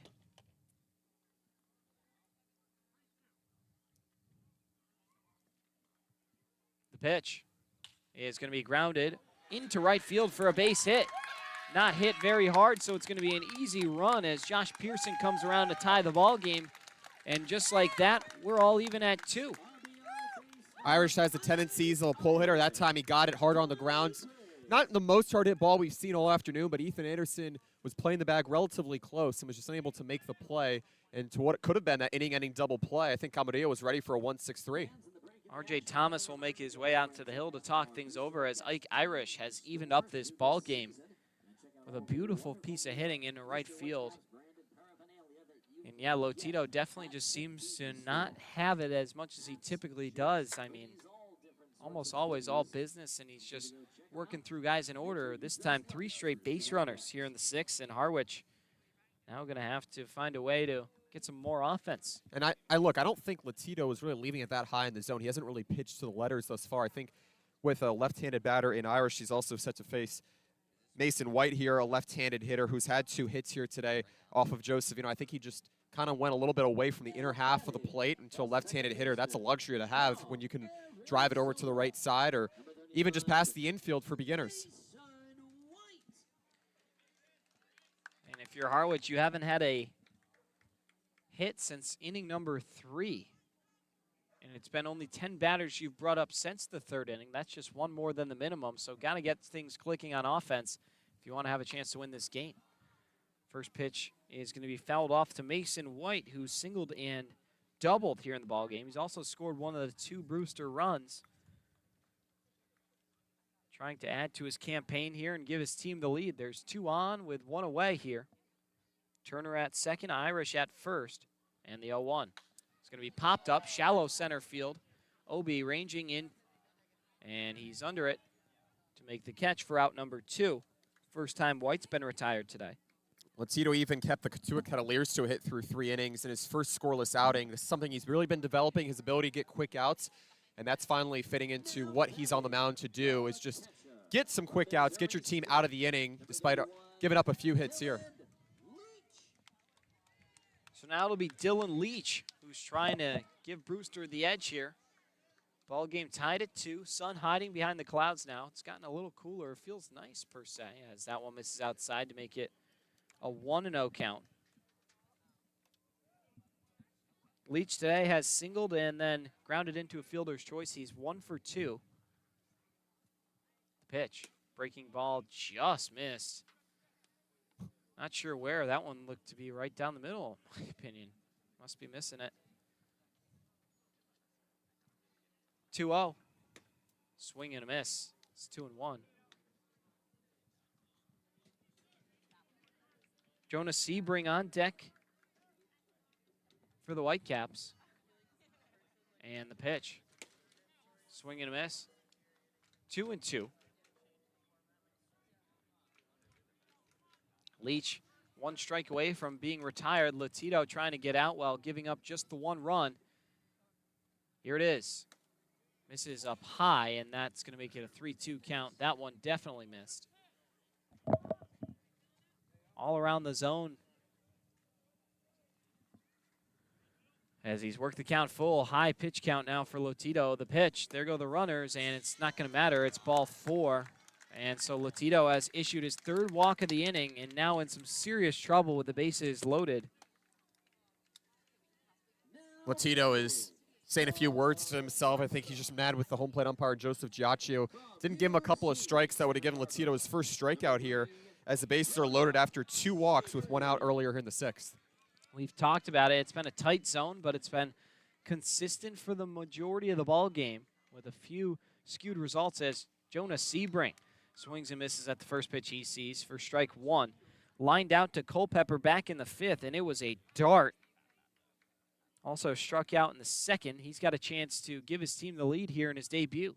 0-1. He absolutely went around, and it will be an 0-2 count. Tried to hold up. Latito now facing a right-hander. Wonder if he goes for the slider low and away this time. Sebring digs back in. So here's the pitch from Latito.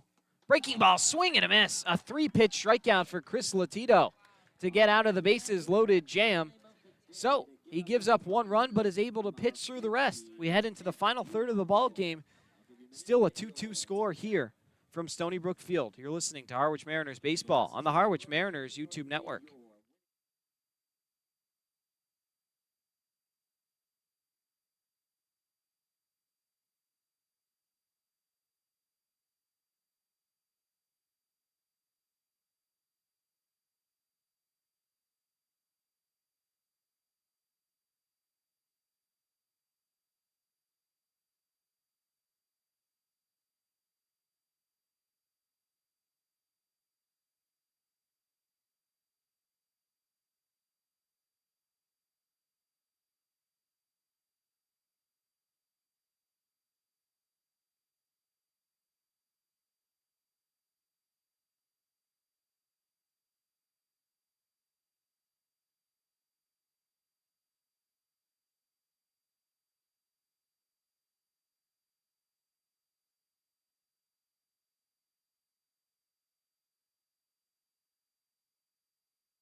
We welcome you into the 7th inning. Devin Dobek alongside Wyatt Kopelman here in a 2-2 ball game. Should be a great finish as we enter the 7th. And I'll be handing play-by-play duties back over to my partner, Wyatt Kopelman, the rest of the way. Wyatt. All right, Devin. Devin Obi due up here against Josh Sanders, the first pitch. Slider just on the lower half for strike number 1. Mariners and Whitecaps tied at 2. 2 hits for Harwich, 5 hits for Brewster here on a cool and breezy night at Stony Brook Field in Brewster, Massachusetts. Here's the 0-1. Slider missing low and away as it goes to 1-1. Here's the Duke outfielder in Devin Obie. 0 for 2 here today on a line out to shortstop, flat out to center field back in the 4th. Sanders out of his windup, the 1-1. Tapped foul to the left side over to the Brewster dugout. And a grab for one in the pinstripes of white here today. So it'll be 1-2 here to Devin Obie. Mariners went down in order in the 6th as Brewster tied it up in the bottom half of the 6th. Got just 1 run and 1 hit.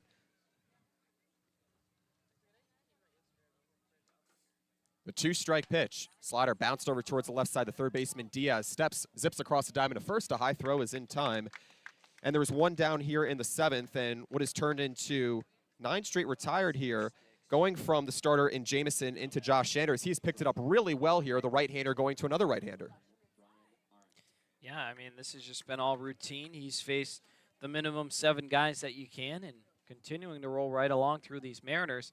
They need to make something work. 2 hits is not worthy of winning a ball game, and they're going to have to work to get a couple more runs and try and steal one here on the road. First pitch on the way here to Brian Arndt as the UNC Wilmington catcher watches it on the outer half for strike number 1. 0 for 1 today with a 2-out walk back in the 4th. Arndt, the Holly Springs, North Carolina native, looking to give Harwich its 3rd hit here on the night. The 0-1 from Sanders. Slider down the pipe as it goes to 0-2. Well, the Mariners last night, Devin, got 10 hits behind a very solid start out of Reed Easterly. Aiden Moza closed it up for his 2nd save. You have to wonder if Chris Latito only pitches 1 here in relief.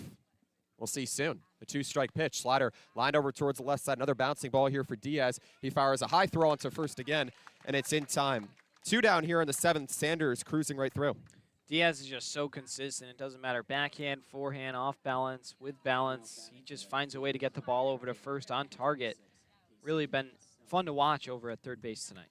He's hit .263 for Brewster and has translated his hitting from his 2nd season at Vanderbilt. His longtime head coach Tim Corbin said that Dave's why people want to coach and stay in coaching, a positive disposition on the diamond. The first pitch to Casey Sauke, low and away on a slider for ball number 1. Mariners 2, Whitecaps 2, with 2 down here in the top of the 7th. Harwich wearing its road Navy uniforms. Brewster in its home white pinstripe uniforms with a Navy cap and teal brim. 1-0 a slider just on the inner half as it goes to 1-1. Had Sauke just off the plate that time. The right-handed hitter out of Rochester, New York.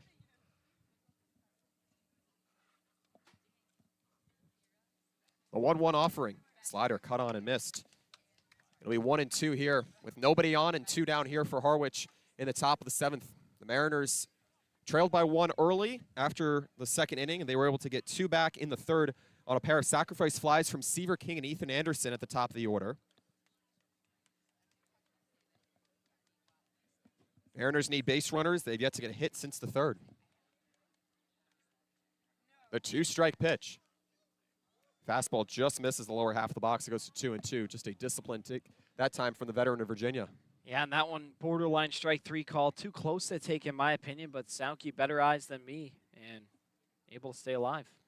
Wind blowing out to left field. The 2-2 pitch.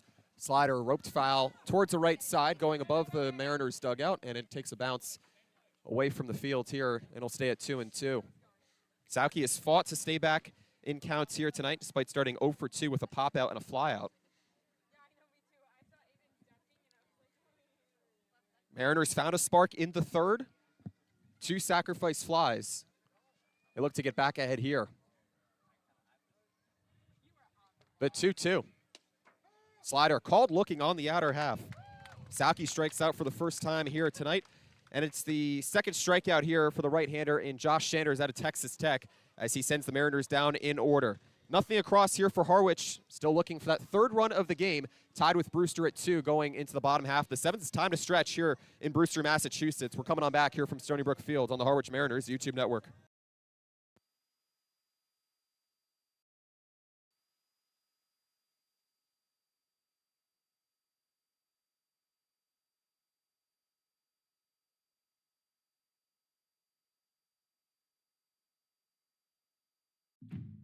Nothing says summer like Cape Cod baseball.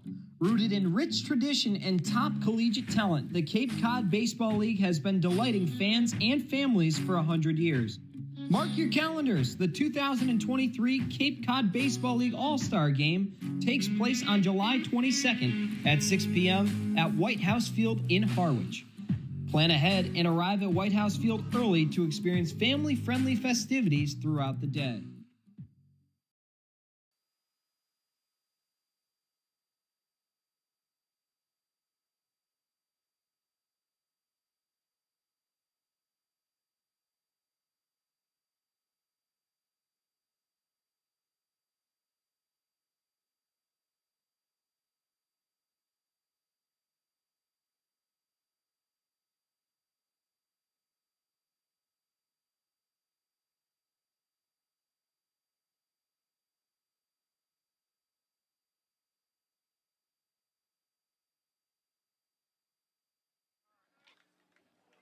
The Mariners tied with the Whitecaps at 2 here on the road in Stony Brook Field in Brewster, Massachusetts.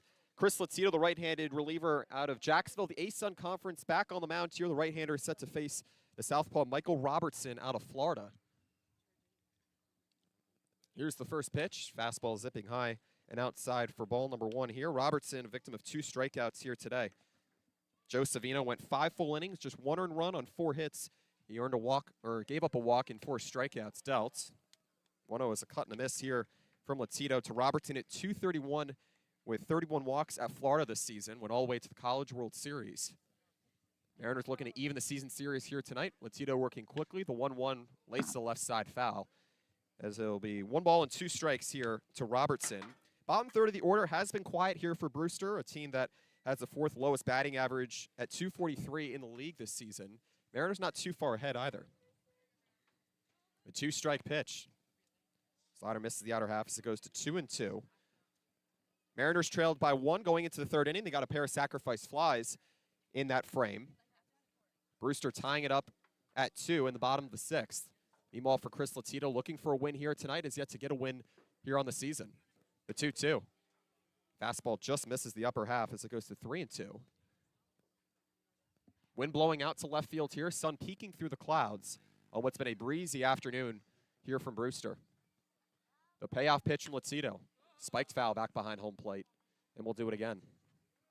Robertson has taken Harwich's pitchers deep here tonight. Although he struck out twice in the 2nd and the 5th, went to at least a 2-ball count. The payoff pitch. Grounded over towards the left side. Bouncing ball for Camadillo. Fires onto first. A low throw, and it's in time. Ali Camadillo has been quite active over on the left side of the infield here today, and his efforts have been fruitful as there's 1 down. Active is an understatement. He's been everywhere in the infield, being forced to make all kinds of plays. That time had to have an on-target throw, and was able to get it there in time. 1 away. Latito left the bases loaded back in the 6th, despite an RBI base hit from Ike Irish to even up the game, as the Mariners and the Whitecaps are locked at 2 with 1 down in the bottom of the 7th. The first pitch to James Tibbs as the Florida State outfielder takes a slider down the pipe. First strike, number 1. 2 runs on 2 hits for Harwich, 2 runs on 5 hits for Brewster. Latito working quickly. The 0-1 fastball on the upper half as it goes to 0-2. Tibbs, some serious power for a leadoff hitter. You got to be real careful. Can't leave anything over the plate. A 2-strike pitch. Breaking ball misses low, goes to 1-2. At Florida State this season, the Marietta, Georgia native, hitting .372 against right-handers. Has 12 hits and 2 home runs over his last 10 games. 1 hit here tonight. 1-2. Fastball caught on unmissed. Chris Latito picks up his 2nd strikeout in his latest relief outing as there are 2 away for the Jacksonville product. And now he's able to settle down. Just had to get that bad inning out of his system. He was really due to have a loud inning and only gave up the 1 run. Now he's back out there flame-throwing. Looks really sharp. It's turning into a loud inning thus far for the New Jersey native, despite giving up back-to-back walks. Here's the first pitch to Davis Diaz, and it takes a bounce in front of the plate for ball 1. Loaded the bases with a pair of walks and an RBI single from Ike Irish out of Auburn, but was able to get out of it with just 1 run. A 1-0. Fastball missing high at the letters. It goes to 2-0.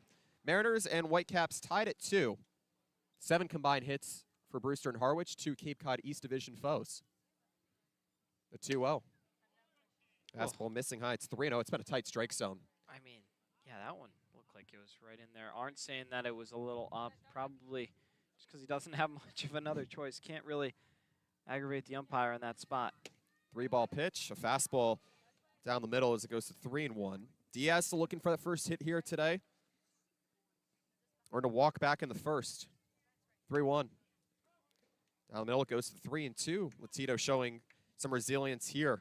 Getting back in these counts after dealing 3-ball counts back in the 6th. The payoff pitch coming. Breaking ball misses low. He loses him on a walk here. 2-out walk here for Davis Diaz. It's second walk on the night. Aside from having his way defensively, he has been able to just show a lot of plate discipline as well. And the 4th that Latito has issued here through his 1 2/3. Now he's got to find a way to retire Pearson. Pearson, a national champion at LSU, digging into the batter's box. He's been relatively quiet today. Did have a walk and scored a run, but hasn't been able to really nab any hits. This one shot out towards right field, moving to his right, Sauke, and it bounces in front of the wall. A wide turnaround second for Diaz. He's off for third. Gets a wave around side from Scott Grimes, the third base coach, and he will score standing up. A 2-out double for Josh Pearson as the LSU product picks up his first hit, and the Mariners now trail 3-2 on a 2-out double. And yeah, I mean, 2-out walk, that's just going to hurt you. Latito was playing with fire after walking this many guys into his outing, and unfortunately that time Brewster able to cash in. It's a mistake with 2 outs, and tip of the cap to the Whitecaps. They're able to capitalize, and there's a lot of caps in that sentence, but now on top, and Harwich still without a hit since the 3rd inning. You can't really be upset that you're losing at this point. First pitch to left-hander and Will Turner, the cleanup hitter, taken on the inner half for strike number 1. You put caps lock on that time. I did. I really did. Whitecaps back ahead for the 2nd time here tonight. Here's the 0-1. Slider missing low as it goes to 1-1. Their first lead since the 2nd inning. Harwich has just had no hits. Mariners still without a hit since the 3rd inning. Latito look back at second. The right-hander out of the stretch steals a swinging strike as it goes to 1-2. 2 away here in the bottom of the 7th. Whitecaps taking their 2nd lead on the ball game. Now at 3-2 over their Cape Cod East opponent in the Harwich Mariners. The 1-2 from Latito. Fastball looped back behind home plate, foul. On second, Josh Pearson, the LSU product, getting an RBI double after scoring on a base hit from Ike Irish. Latito trying to work with more here. 1-2. Takes a bounce in the dirt, gets away from Arndt back behind home plate, coasting into third Pearson. He'll stop there. The Mariners pitching staff has been susceptible to wild pitches, and Arndt just couldn't get a grasp of that time. And that one in the dirt might have been a wild pitch for that matter, but unfortunately, if you're Latito now, got to tread on thin ice. You got a runner on third, and Brewster could double their lead if you hang one here, but it's so difficult with this tight strike zone. Surprised it's only a 3-2 game. Seems like there would be a lot more opportunities to get on base. Will Turner at 2-2 in the count. The pitch taken high on a fastball as the South Alabama product gets ahead here. 4 hits, 5 walks over the past 5 games for the 6'1", 196 outfielder. Tries to drive in a runner from third and Pearson. Latito from the right side, 3-2, misses low and inside. 5th walk now, not even 2 innings in. It has started to get worse here for the right-hander out of Jacksonville, as Steve Englert has yet to emerge from the dugout and looks to keep Will Pearson at third. It'll be runners on the corners now here for Chris Latito. Transferred from Seton Hall originally, set to face Ike Irish. Got Brewster back into a tie ball game back in the 6th with an RBI hit to the right field. And Latito stays out there with 2 down here in the bottom of the 7th. Mariners trailing 3-2. The first pitch. The Auburn product watches it low for ball 1. Lots of 3-ball counts dealt from Latito here today. He dealt 3 back in the 6th and has now dealt 2 here in the 7th. The 1-0. Fastball above the lower half as it goes to 1-1 here to Irish, hitting in the 5 spot today. Started 0 for 2, an RBI base hit to tie the ball game at 2 back in the 6th. Working with runners on the corners here in a righty-lefty battle. The 1-1 missing low. Aren't letting it go loose to the left side, but he gets a block. And that'll send Turner into second. Now a 2 in scoring position here, and the situation just grows worse with the right-hander. Yeah, and I'm surprised Englert hasn't been out there. I mean, 5 walks through an inning in 2/3 is not going to get it done. I mean, Latito needs some help. He's struggling out there. Got to, unfortunately, regroup. Surprised he even came out for the 7th. Was able to get those first 2 outs, but now running into some serious trouble. 3 straight base runners. The 2-1 offering, grounded to the right side, into the glove of Anderson at first. A huge play by the Virginia first baseman as he read the ball perfectly from the pull hitter, Ike Irish. And there are no outs left for Brewster to work with here in the 7th. But the Whitecaps take their second lead on the ball game. They score 1 run on 1 hit, no errors, and leave 2 on. The Mariners trailing by 1 going into the 8th inning, and they need answers, still looking for that first hit since the 3rd inning. 3-2 deficit for Harwich. We're coming on back here on the Harwich Mariners YouTube network.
Jones.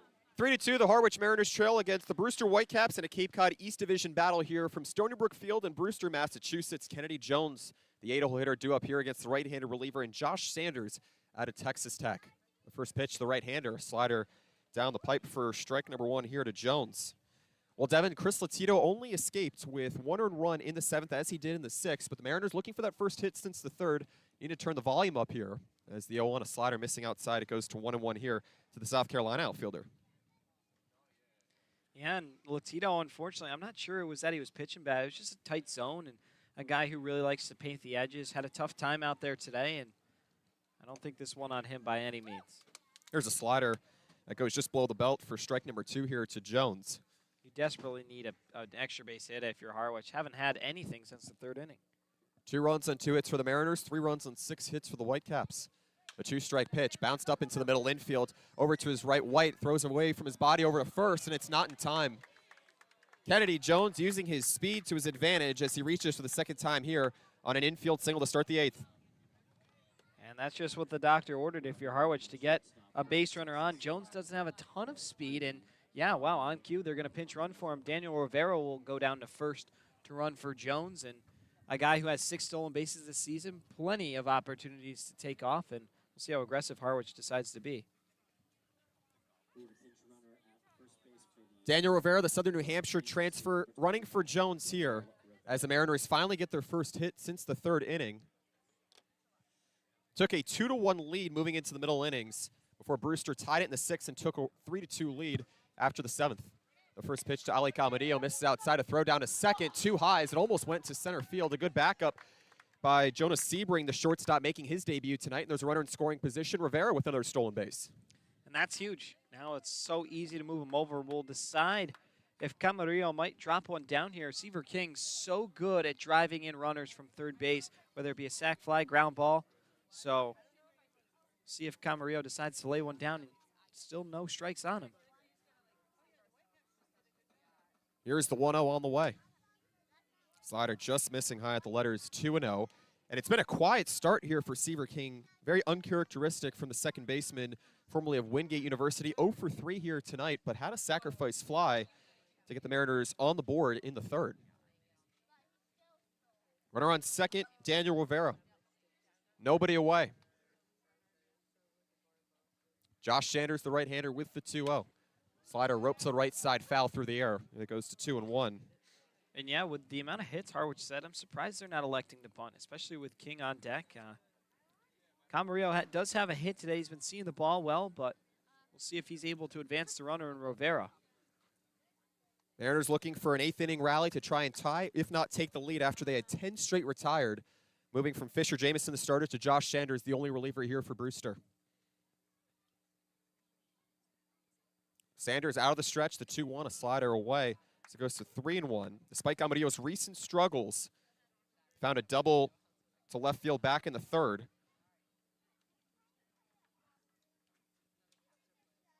Mariners trailing 3-2 here against Brewster. None gone in the top of the 8th. Pivotal at bat here and a huge spot for Harwich. A righty-righty battle here.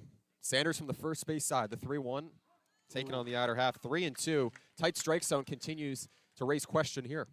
Borderline pitch. I mean, that one right under the letters. It's kind of 50-50. I mean, you got to call it both ways, and I think that the umpire has been doing a decent job of that. But now, biggest pitch of the ball game coming up. Wind blowing out to left field.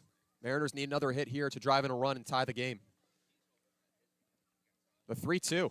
Grind over to the right side, through for a base hit on the grounds. Rivera getting the stop sign at third from Jesse West. As there are runners on the corners here, with still none gone in the 8th.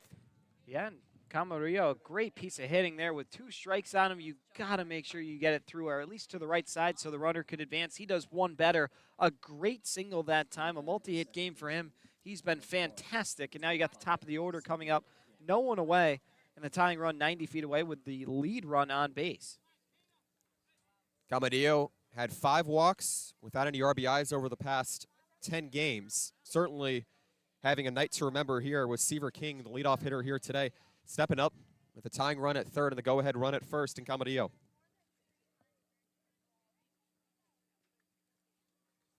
Sanders with the first pitch. Tapped foul to the left side for strike 1. King 0 for 3 here today. Sacrifice fly to left field to get the Mariners tied at 1 in the bottom of the second, rather in the third. Big at bat for King. Still hitless today, and we'll see if that continues on, but he's got a real chance for another RBI. He's got one tonight. Looking to extend a hitting streak from 4 games to 5 here. Check back over at first, unsuccessful as Camarillo dives in safely. Mariners behind 3-2 against the Whitecaps here on the road from Brewster, Massachusetts. Second trip to Stony Brook Field this season. Camarillo, that multi-hit game, tied for the team high with 5 now. 0-1, a slider rolled over towards the right side. In from second, White throws on to first, and it's in time. Across to score. Daniel Rivera, as the Mariners have tied it at 3 here on an infield ground out, as into second Camarillo. I think Camarillo was ruled out actually on the tag and then the throw over to first base, and Steve Engler wants an explanation. He's not pleased at all. He thought the tag wasn't there, and yeah, for the meantime, I'm not sure there's any way you can overturn this, so it'll be 2 down, but the Mariners tie the ball game. Good thing that there was not 1 out, or that would have been a devastating way to end the inning. Brewster this season with a .970 fielding percentage has committed 29 errors as Steve Englert out of the dugout trying to give his case here to Joe Cruz, the first base umpire. And wouldn't you just want to sit down with the second baseman and be like, did you touch him? That's because one of those scenarios where it's just like, it can be answered so simply, but it's all about what the umpire saw. The umpire, they're going to convene now. The umpire crew is conjoining here on whether there'll be 1 or 2 outs here. Regardless, though, you're able to tie the game at 3. You'll take that, as it's still going to be a double play. Second time Seaver King is grounded into a double play. So a 4-3 double play here. Ethan Anderson stepping in. The first baseman out of Virginia, 0 for 3 here tonight with the sacrifice fly to give their Mariners their first lead in the 3rd inning. Daniel Rivera, meanwhile, coming across the score on the RBI groundout. The first pitch, fastball laced over towards the right side to the second baseman, White from the left of the outfield grass. He fires onto first, and it's in time. But the Mariners do tie the game for the 2nd time here tonight as they score 1 run on 2 hits, no errors, and leave nobody on 4 hits for Harwich, 6 hits for Brewster. The two teams tied at 3 going into the bottom of the 8th here from Stony Brook Field. We'll step away for a moment here on the Harwich Mariners YouTube network.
Three between Harwich and Brewster here. A pinch hitter out of Indiana, Brock Tibbetts. First pitch from the new pitcher in Jake Newman.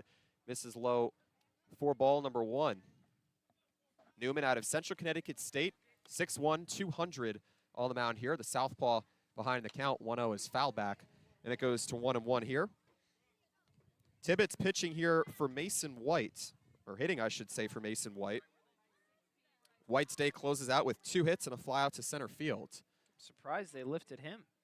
1-1 is chopped over towards the left side. Camarillo backing up from the lip of the outfield grass. He zips it on to first. For the first out here in the 8th, the final line on Chris Latito. He went 2 innings, only allowed 1 hit for 2 earned runs, 5 walks, and 2 strikeouts as the Jacksonville Products day is done.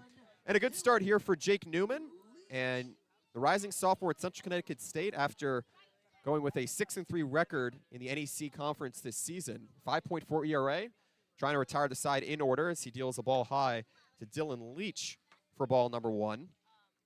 Dealt an inning with 2 strikeouts in relief in that season debut at Bourne. The 1-1 is lofted out towards center field, moving into his left. Obi, he makes the catch. And there are 2 away here in the 8th. Jake Newman really starting to settle in. That ball was laced, though. Should have been extra bases. Just hit it right at Obi. I mean, that ball probably has a dent in it. It was hit so hard. Devin Obi has been a strong center fielder this season. Similarly to Jacob Humphrey, not in the lineup, but the UMass Lowell Products certainly looking on for a win here today. First pitch to Jonas Sebring for UC Santa Barbara down the middle for strike number 1. 0 for 3 here today with a pair of strikeouts and flied out to third base back in the 5th. 2 away, nobody on. The 1-1 from Newman, cut and a miss. So it goes to 0-2 here. And Newman this past season with 60 strikeouts to 31 walks, very capable of getting these quick outs with the punch-outs. 3-3 between Harwich and Brewster. 1-1 missing low. 3 runs on 4 hits for the Mariners. 3 runs on 6 hits for the Whitecaps. No errors for either side. The Mariners getting an RBI hit, a ground out for that matter. 1-2 missing low off the glove of Brian Arntz. It goes to 2-2. A 4-3 double play ground out, giving the Mariners their third run of the ball game to tie it here in the 8th inning. Newman trying to retire the side in order. The 2-2. Lofted into center field, and it's down for a base hit. Jonas Sebring gets his first base hit on the night. He stops at first. And then a two-out base runner here for the Whitecaps in the 8th. And his first hit in the Cape Cod Baseball League. Here in his debut, got to feel good to finally get that monkey off your back, and maybe he could be the winning run now. Looks like we're going to have another pinch hitter. Ivan Bretthauer, the designated hitter traditionally here for Brewster. He fills in for Michael Robertson. Sebring now on first.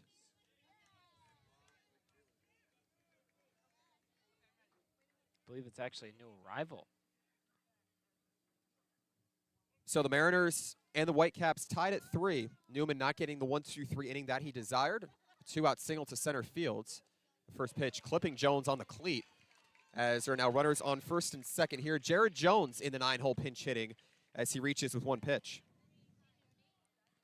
Yeah, now runner in scoring position. Got to be careful if you're Newman. This is where it gets a little sketchy, especially with James Tibbs digging in.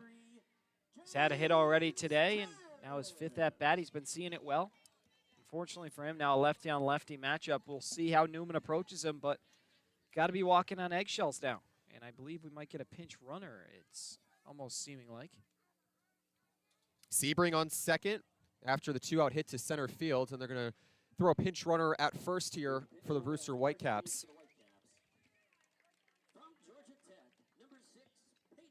So Peyton Green set to run here for for Jones, rather. For just about everyone who's been subbed in at that 9 spot. Tibbs is due for an RBI hit here with 2 away. Runners taking off. The throw inside, throw down to third on a back pick, and it's not in time. Double stolen bases here for the Brewster Whitecaps as Sebring goes into third, and a huge opportunity as Green goes into second. And that's really aggressive when you think about a lefty being up. Brian Arndt has a clear lane down to third base, and a really good jump from Sebring. I mean, Newman wasn't paying any attention. He got a really good lead and good head start against Brian Arndt, who has a cannon. 1-0 to the lefty on the upper half as it goes to 1-1. Arndt has caught over 10 thieves this season on the base pass, but was just a little bit late that time. The wind picking up here. It's blown out to left field still at Stony Brook Fields. A 1-1 from Newman as it clips the lower half as it goes to 1-2 here. A convincing pitch from the Central Connecticut State product. Trying to work out of a jam with Brewster and Harwich tied at 3 here with 2 down in the bottom of the 8th. A 1-2 from Newman. Changeup just misses low, goes to 2-2. He wanted that one badly to try and leave runners at second and third. Sebring at third and Green at second here as he pinch ran for Jared Jones. Big pitch coming up. Got to be real careful with Tibbs up. Lefty-lefty battle, the 2-2. Grounded over towards the right side, and it just stays foul over towards the right side of the bag. It had a little bit of track to go on the left side of the first base bag. Had it been fair, it would have been a base hit here to score 1 and give Brewster a 4-3 lead. Brewster had taken the lead in the 6th inning, rather in the 7th inning, I should say. Harwich tying it in the 8th with an RBI ground out on a double play. Daniel Rivera coming across to score. Huge spot here for Brewster with 2 on. The pitch outside as the count runs full. Tibbs is due for an RBI hit here today. He has been patient in each of his plate appearances. 2 groundouts, a single to center field. Struck out swinging in the 7th as Newman looks to strike him out here. 2 on, 2 away. The payoff pitch. Slider outside and low. This first walk here today for James Tibbs. The Florida State outfielder reaches for the 2nd time, and the bases are loaded with 2 away. Uh-oh. Bases are loaded once more. You stranded him in the 6th, but now playing with fire here in the 8th. Davis Diaz is overdue. He's got a pair of walks today, still hitless, and Steve Englert going to come out to the hill. A pitching change is signaled for here from the 23rd head coach in Steve Englert, as the Mariners, with 2 on the board here, still need 1 more to get out of a bases-loaded jam, tied with Brewster at 3 here at Stony Brook Field. Stepping away for a moment, taking a break here on the Harwich Mariners YouTube Network.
Davis Diaz up to bat against the second new pitcher for Harwich here in the 8th inning. Cole Rowland, the Duxbury, Massachusetts native at 6'2", 210, filling Jake Newman out of Central Connecticut State. He got the first 2 outs on the first 2 he faced on a lineout and a ground out, but was unable to close out the side as the bases are loaded here against the right-hander of Wake Forest, facing Davis Diaz, right-hander out of Vanderbilt. First pitch on the way. Curveball called, looking on the lower half for strike number 1. Diaz with 2 walks here today as he has yet to collect a hit. But this is the most prime opportunity to do it with the bases loaded. Sebring at third, a runner at second, and 1 at first in Tibbs. 0-1 to the right-hander. Cut and a miss. The slider gets away from Arndt behind the plate across the score 1 in Sebring, and the throw not in time. 4-3, the Harwich Mariners trail on a pass ball from Brian Arndt, and the Whitecaps grab their 3rd lead of the game. Oh, and that's just a heartbreaker because Cole Rowland is, he's getting out of this jam, and that one skips away on a swinging strike, and now you're down in the ball game again. I mean, just twisting the dagger. So now 2 on second and third here as Tibbs moves into second. Rowland now working out of a deficit here. Just needing 1 more strike against Diaz with 1 ball and 2 strikes. The pitch. Breaking ball misses the inner half, so it goes to 2-2. 1-2 count. Yeah, the scoreboard was a little off there, unfortunately. Giving us a hard time today. 2 on, 2 out here, both in scoring position. The 1-2. Breaking ball misses low. Goes to 2-2 now. Well, you consider the approach of Davis Diaz, not rushing anything here, Devin, with 2 walks here already on the day. Yeah, he's very patient. Very patient. Almost seems as if he has nothing to lose, despite his team having the 1-run lead. Rowland looking for his first strikeout here. The 2-2. Called looking on the inner half. A curveball just below the letters of Diaz. But the Mariners fall behind again for the 3rd time here in the game, as Brewster scores 1 run on 1 hit, no errors, and leaves 2 on, as the Mariners are behind 4-3 and have 3 chances to tie or take the lead in the 9th here at Stony Brook Field. We're stepping away for a brief break again. This is Harwich Mariners Baseball on the Harwich Mariners YouTube network.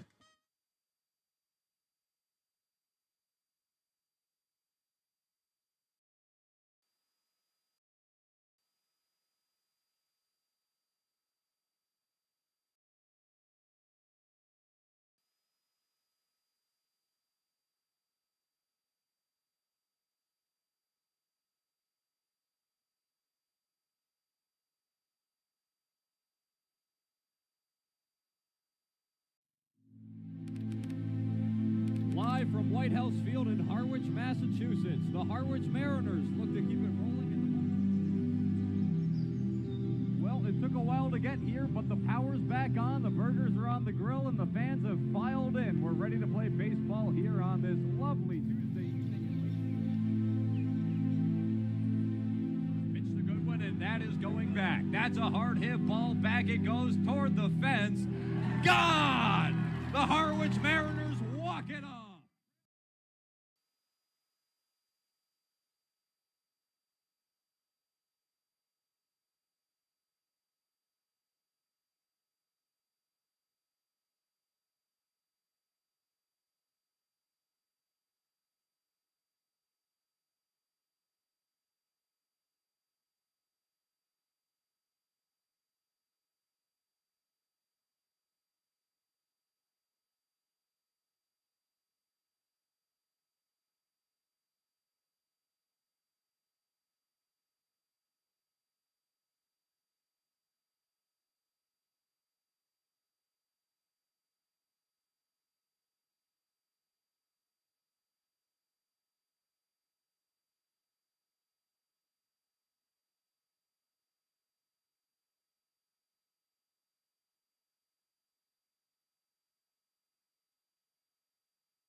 Mariners trail the Whitecaps 4-3. 3 runs on 4 hits for Harwich, 4 runs on 7 hits for Brewster. The first pitch to Kalen Culpepper, missing high at the letters for ball number 1. Cole Rowland gets the final out of the 8th inning. What a pass ball haunting the Mariners. 1-0. Fastball on the lower half as it goes to 1-1. It's a Culpepper at Kansas State. 1 for 3 here today with a 2-out single back in the first. The 1-1. Cut and a miss as it goes to 1-2. A new pitcher in the ball game here for Brewster. The left-hander at 6'2", $195, the redshirt freshman Drew Blake of Oklahoma State in his season debut against Falmouth. 1 earned run, 1 hit, 2 strikeouts. The 1-2. Cranked high out towards right field, racing back to the track. Turner in front of the wall. He makes the catch for a loud first out here. Kalen Culpepper gave it a ride against the wind blowing out to left field and fell a little short, Devin.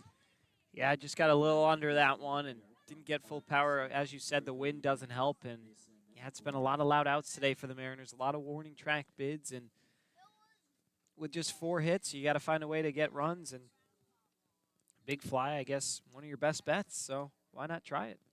Swing out of your shoes. Here's the first pitch to Mason Guerra. Fastball missing inside for ball 1. 2 defensive changes for Brewster in its defensive alignment. Replacing White at second, Peyton Green in right field, replacing Robertson Ferrer. The 1-0 missing low. It goes to 2-0 here to the Beaverton, Oregon native in Guerra, hitting the cleanup spot here today. 2 looking strikeouts and a ground out as he looks for that first hit or walk here. Mariners down to their final 2 chances. The 2-0. Fastball zips high as it goes to 3-0. Nobody on base here for Harwich with 1 down in the top of the 9th. Harwich trailing Brewster 4-3. Here's the 3-ball pitch. Fastball going down the middle. It goes to 3-1 for a get-me-over one. The Mariners taking the first lead for them at 2-1 back in the 3rd. Meanwhile, Blake out of Oklahoma State working quickly here. The left-hander deals the 3-1. And it's lobbed high over towards the right side in foul territory. Irish, the first baseman, over towards the line. And he makes the catch behind the bag for the second out here as the Mariners are down to their final out. Yeah, just not getting the timely hitting today.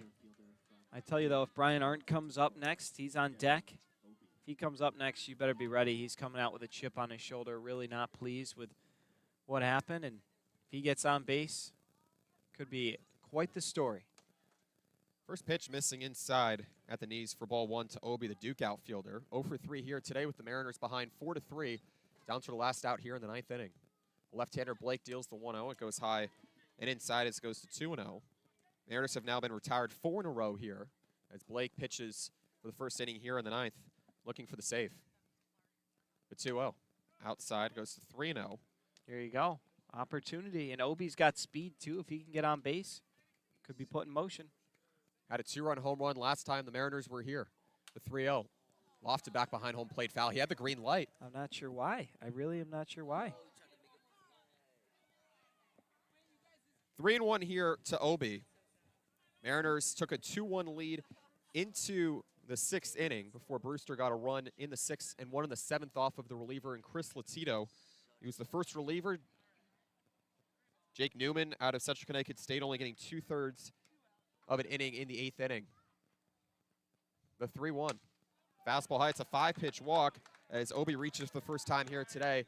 And the go-ahead run and Brian Arndt reaches or comes up to the plate here in the 9th. Well, I guess the script writers have something special because Brian Arndt looks like he's about to destroy a baseball.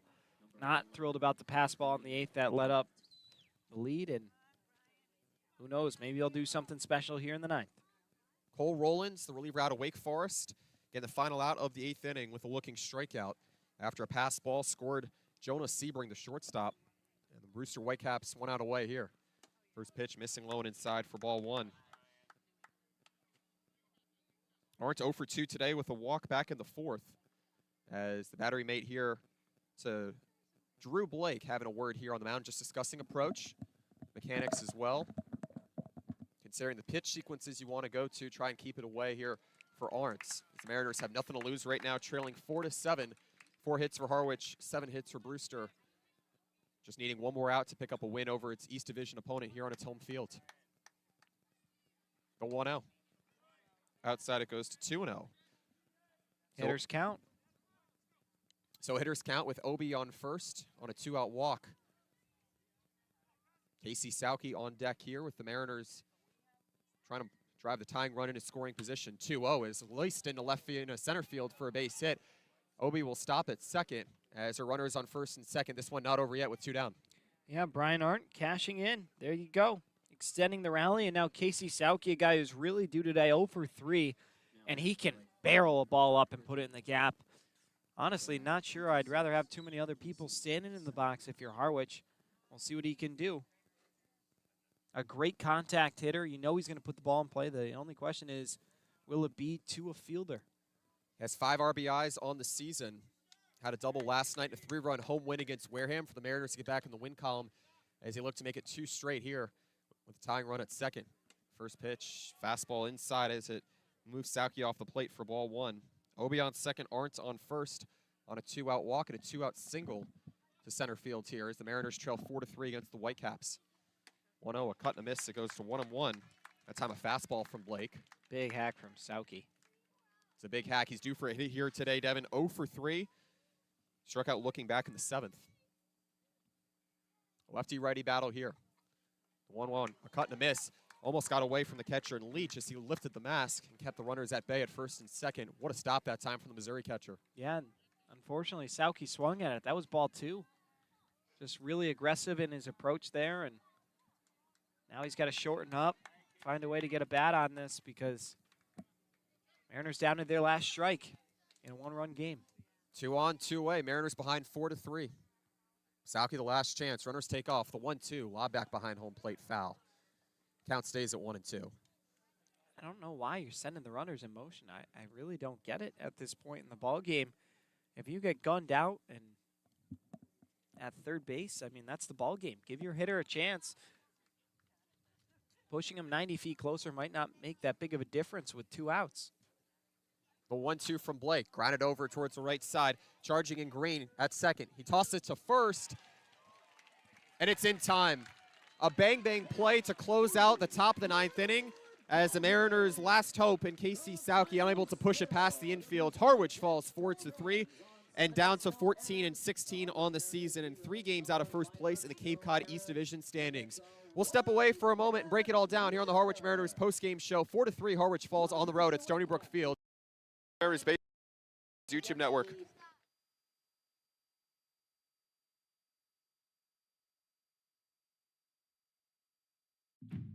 Nothing says summer like Cape Cod baseball. Rooted in rich tradition and top collegiate talent, the Cape Cod Baseball League has been delighting fans and families for 100 years. Mark your calendars. The 2023 Cape Cod Baseball League All-Star Game takes place on July 22nd at 6 p.m. at White House Field in Harwich. Plan ahead and arrive at White House Field early to experience family-friendly festivities throughout the day.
Mariners fall 4-3 in a barn burner here from Stony Brook Field in Brewster, Massachusetts. Jake Newman, the Central Connecticut state reliever, the left-hander, appearing in his 2nd game from the bullpen. He gets tagged the loss, dealing 2/3 of an inning in the 8th as he was on the verge of a 1-2-3 inning.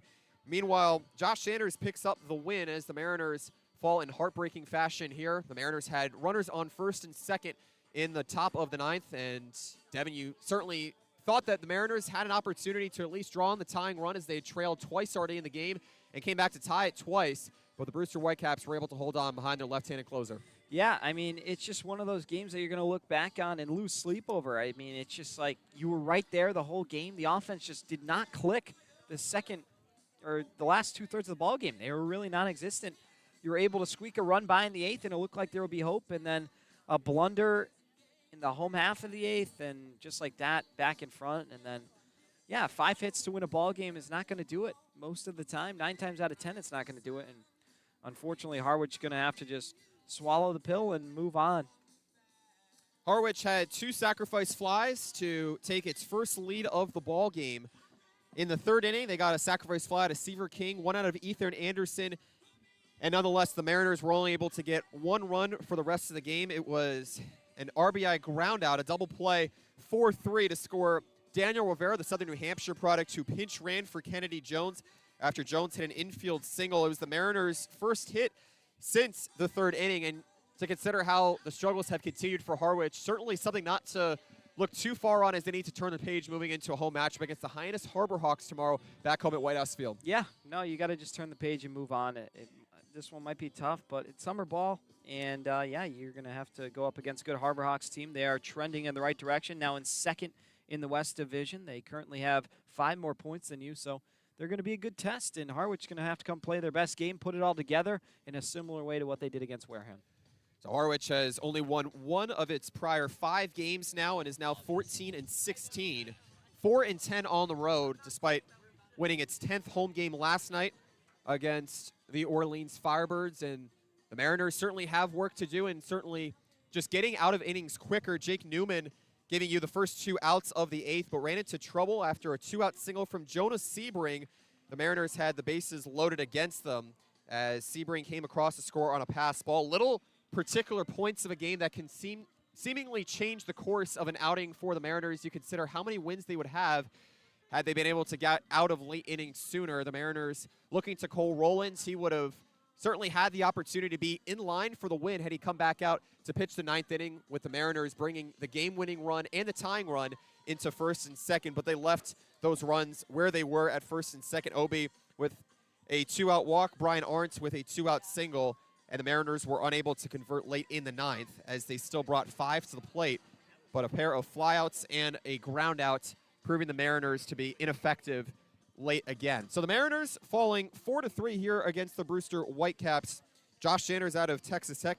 He pitched 4 innings of relief, getting the win. Meanwhile, Jake Newman, the Central Connecticut State left-hander, getting charged with the losses. He gave up the game-deciding earned run late in the 8th inning. The Mariners and the Whitecaps closing it out here from Stony Brook Field.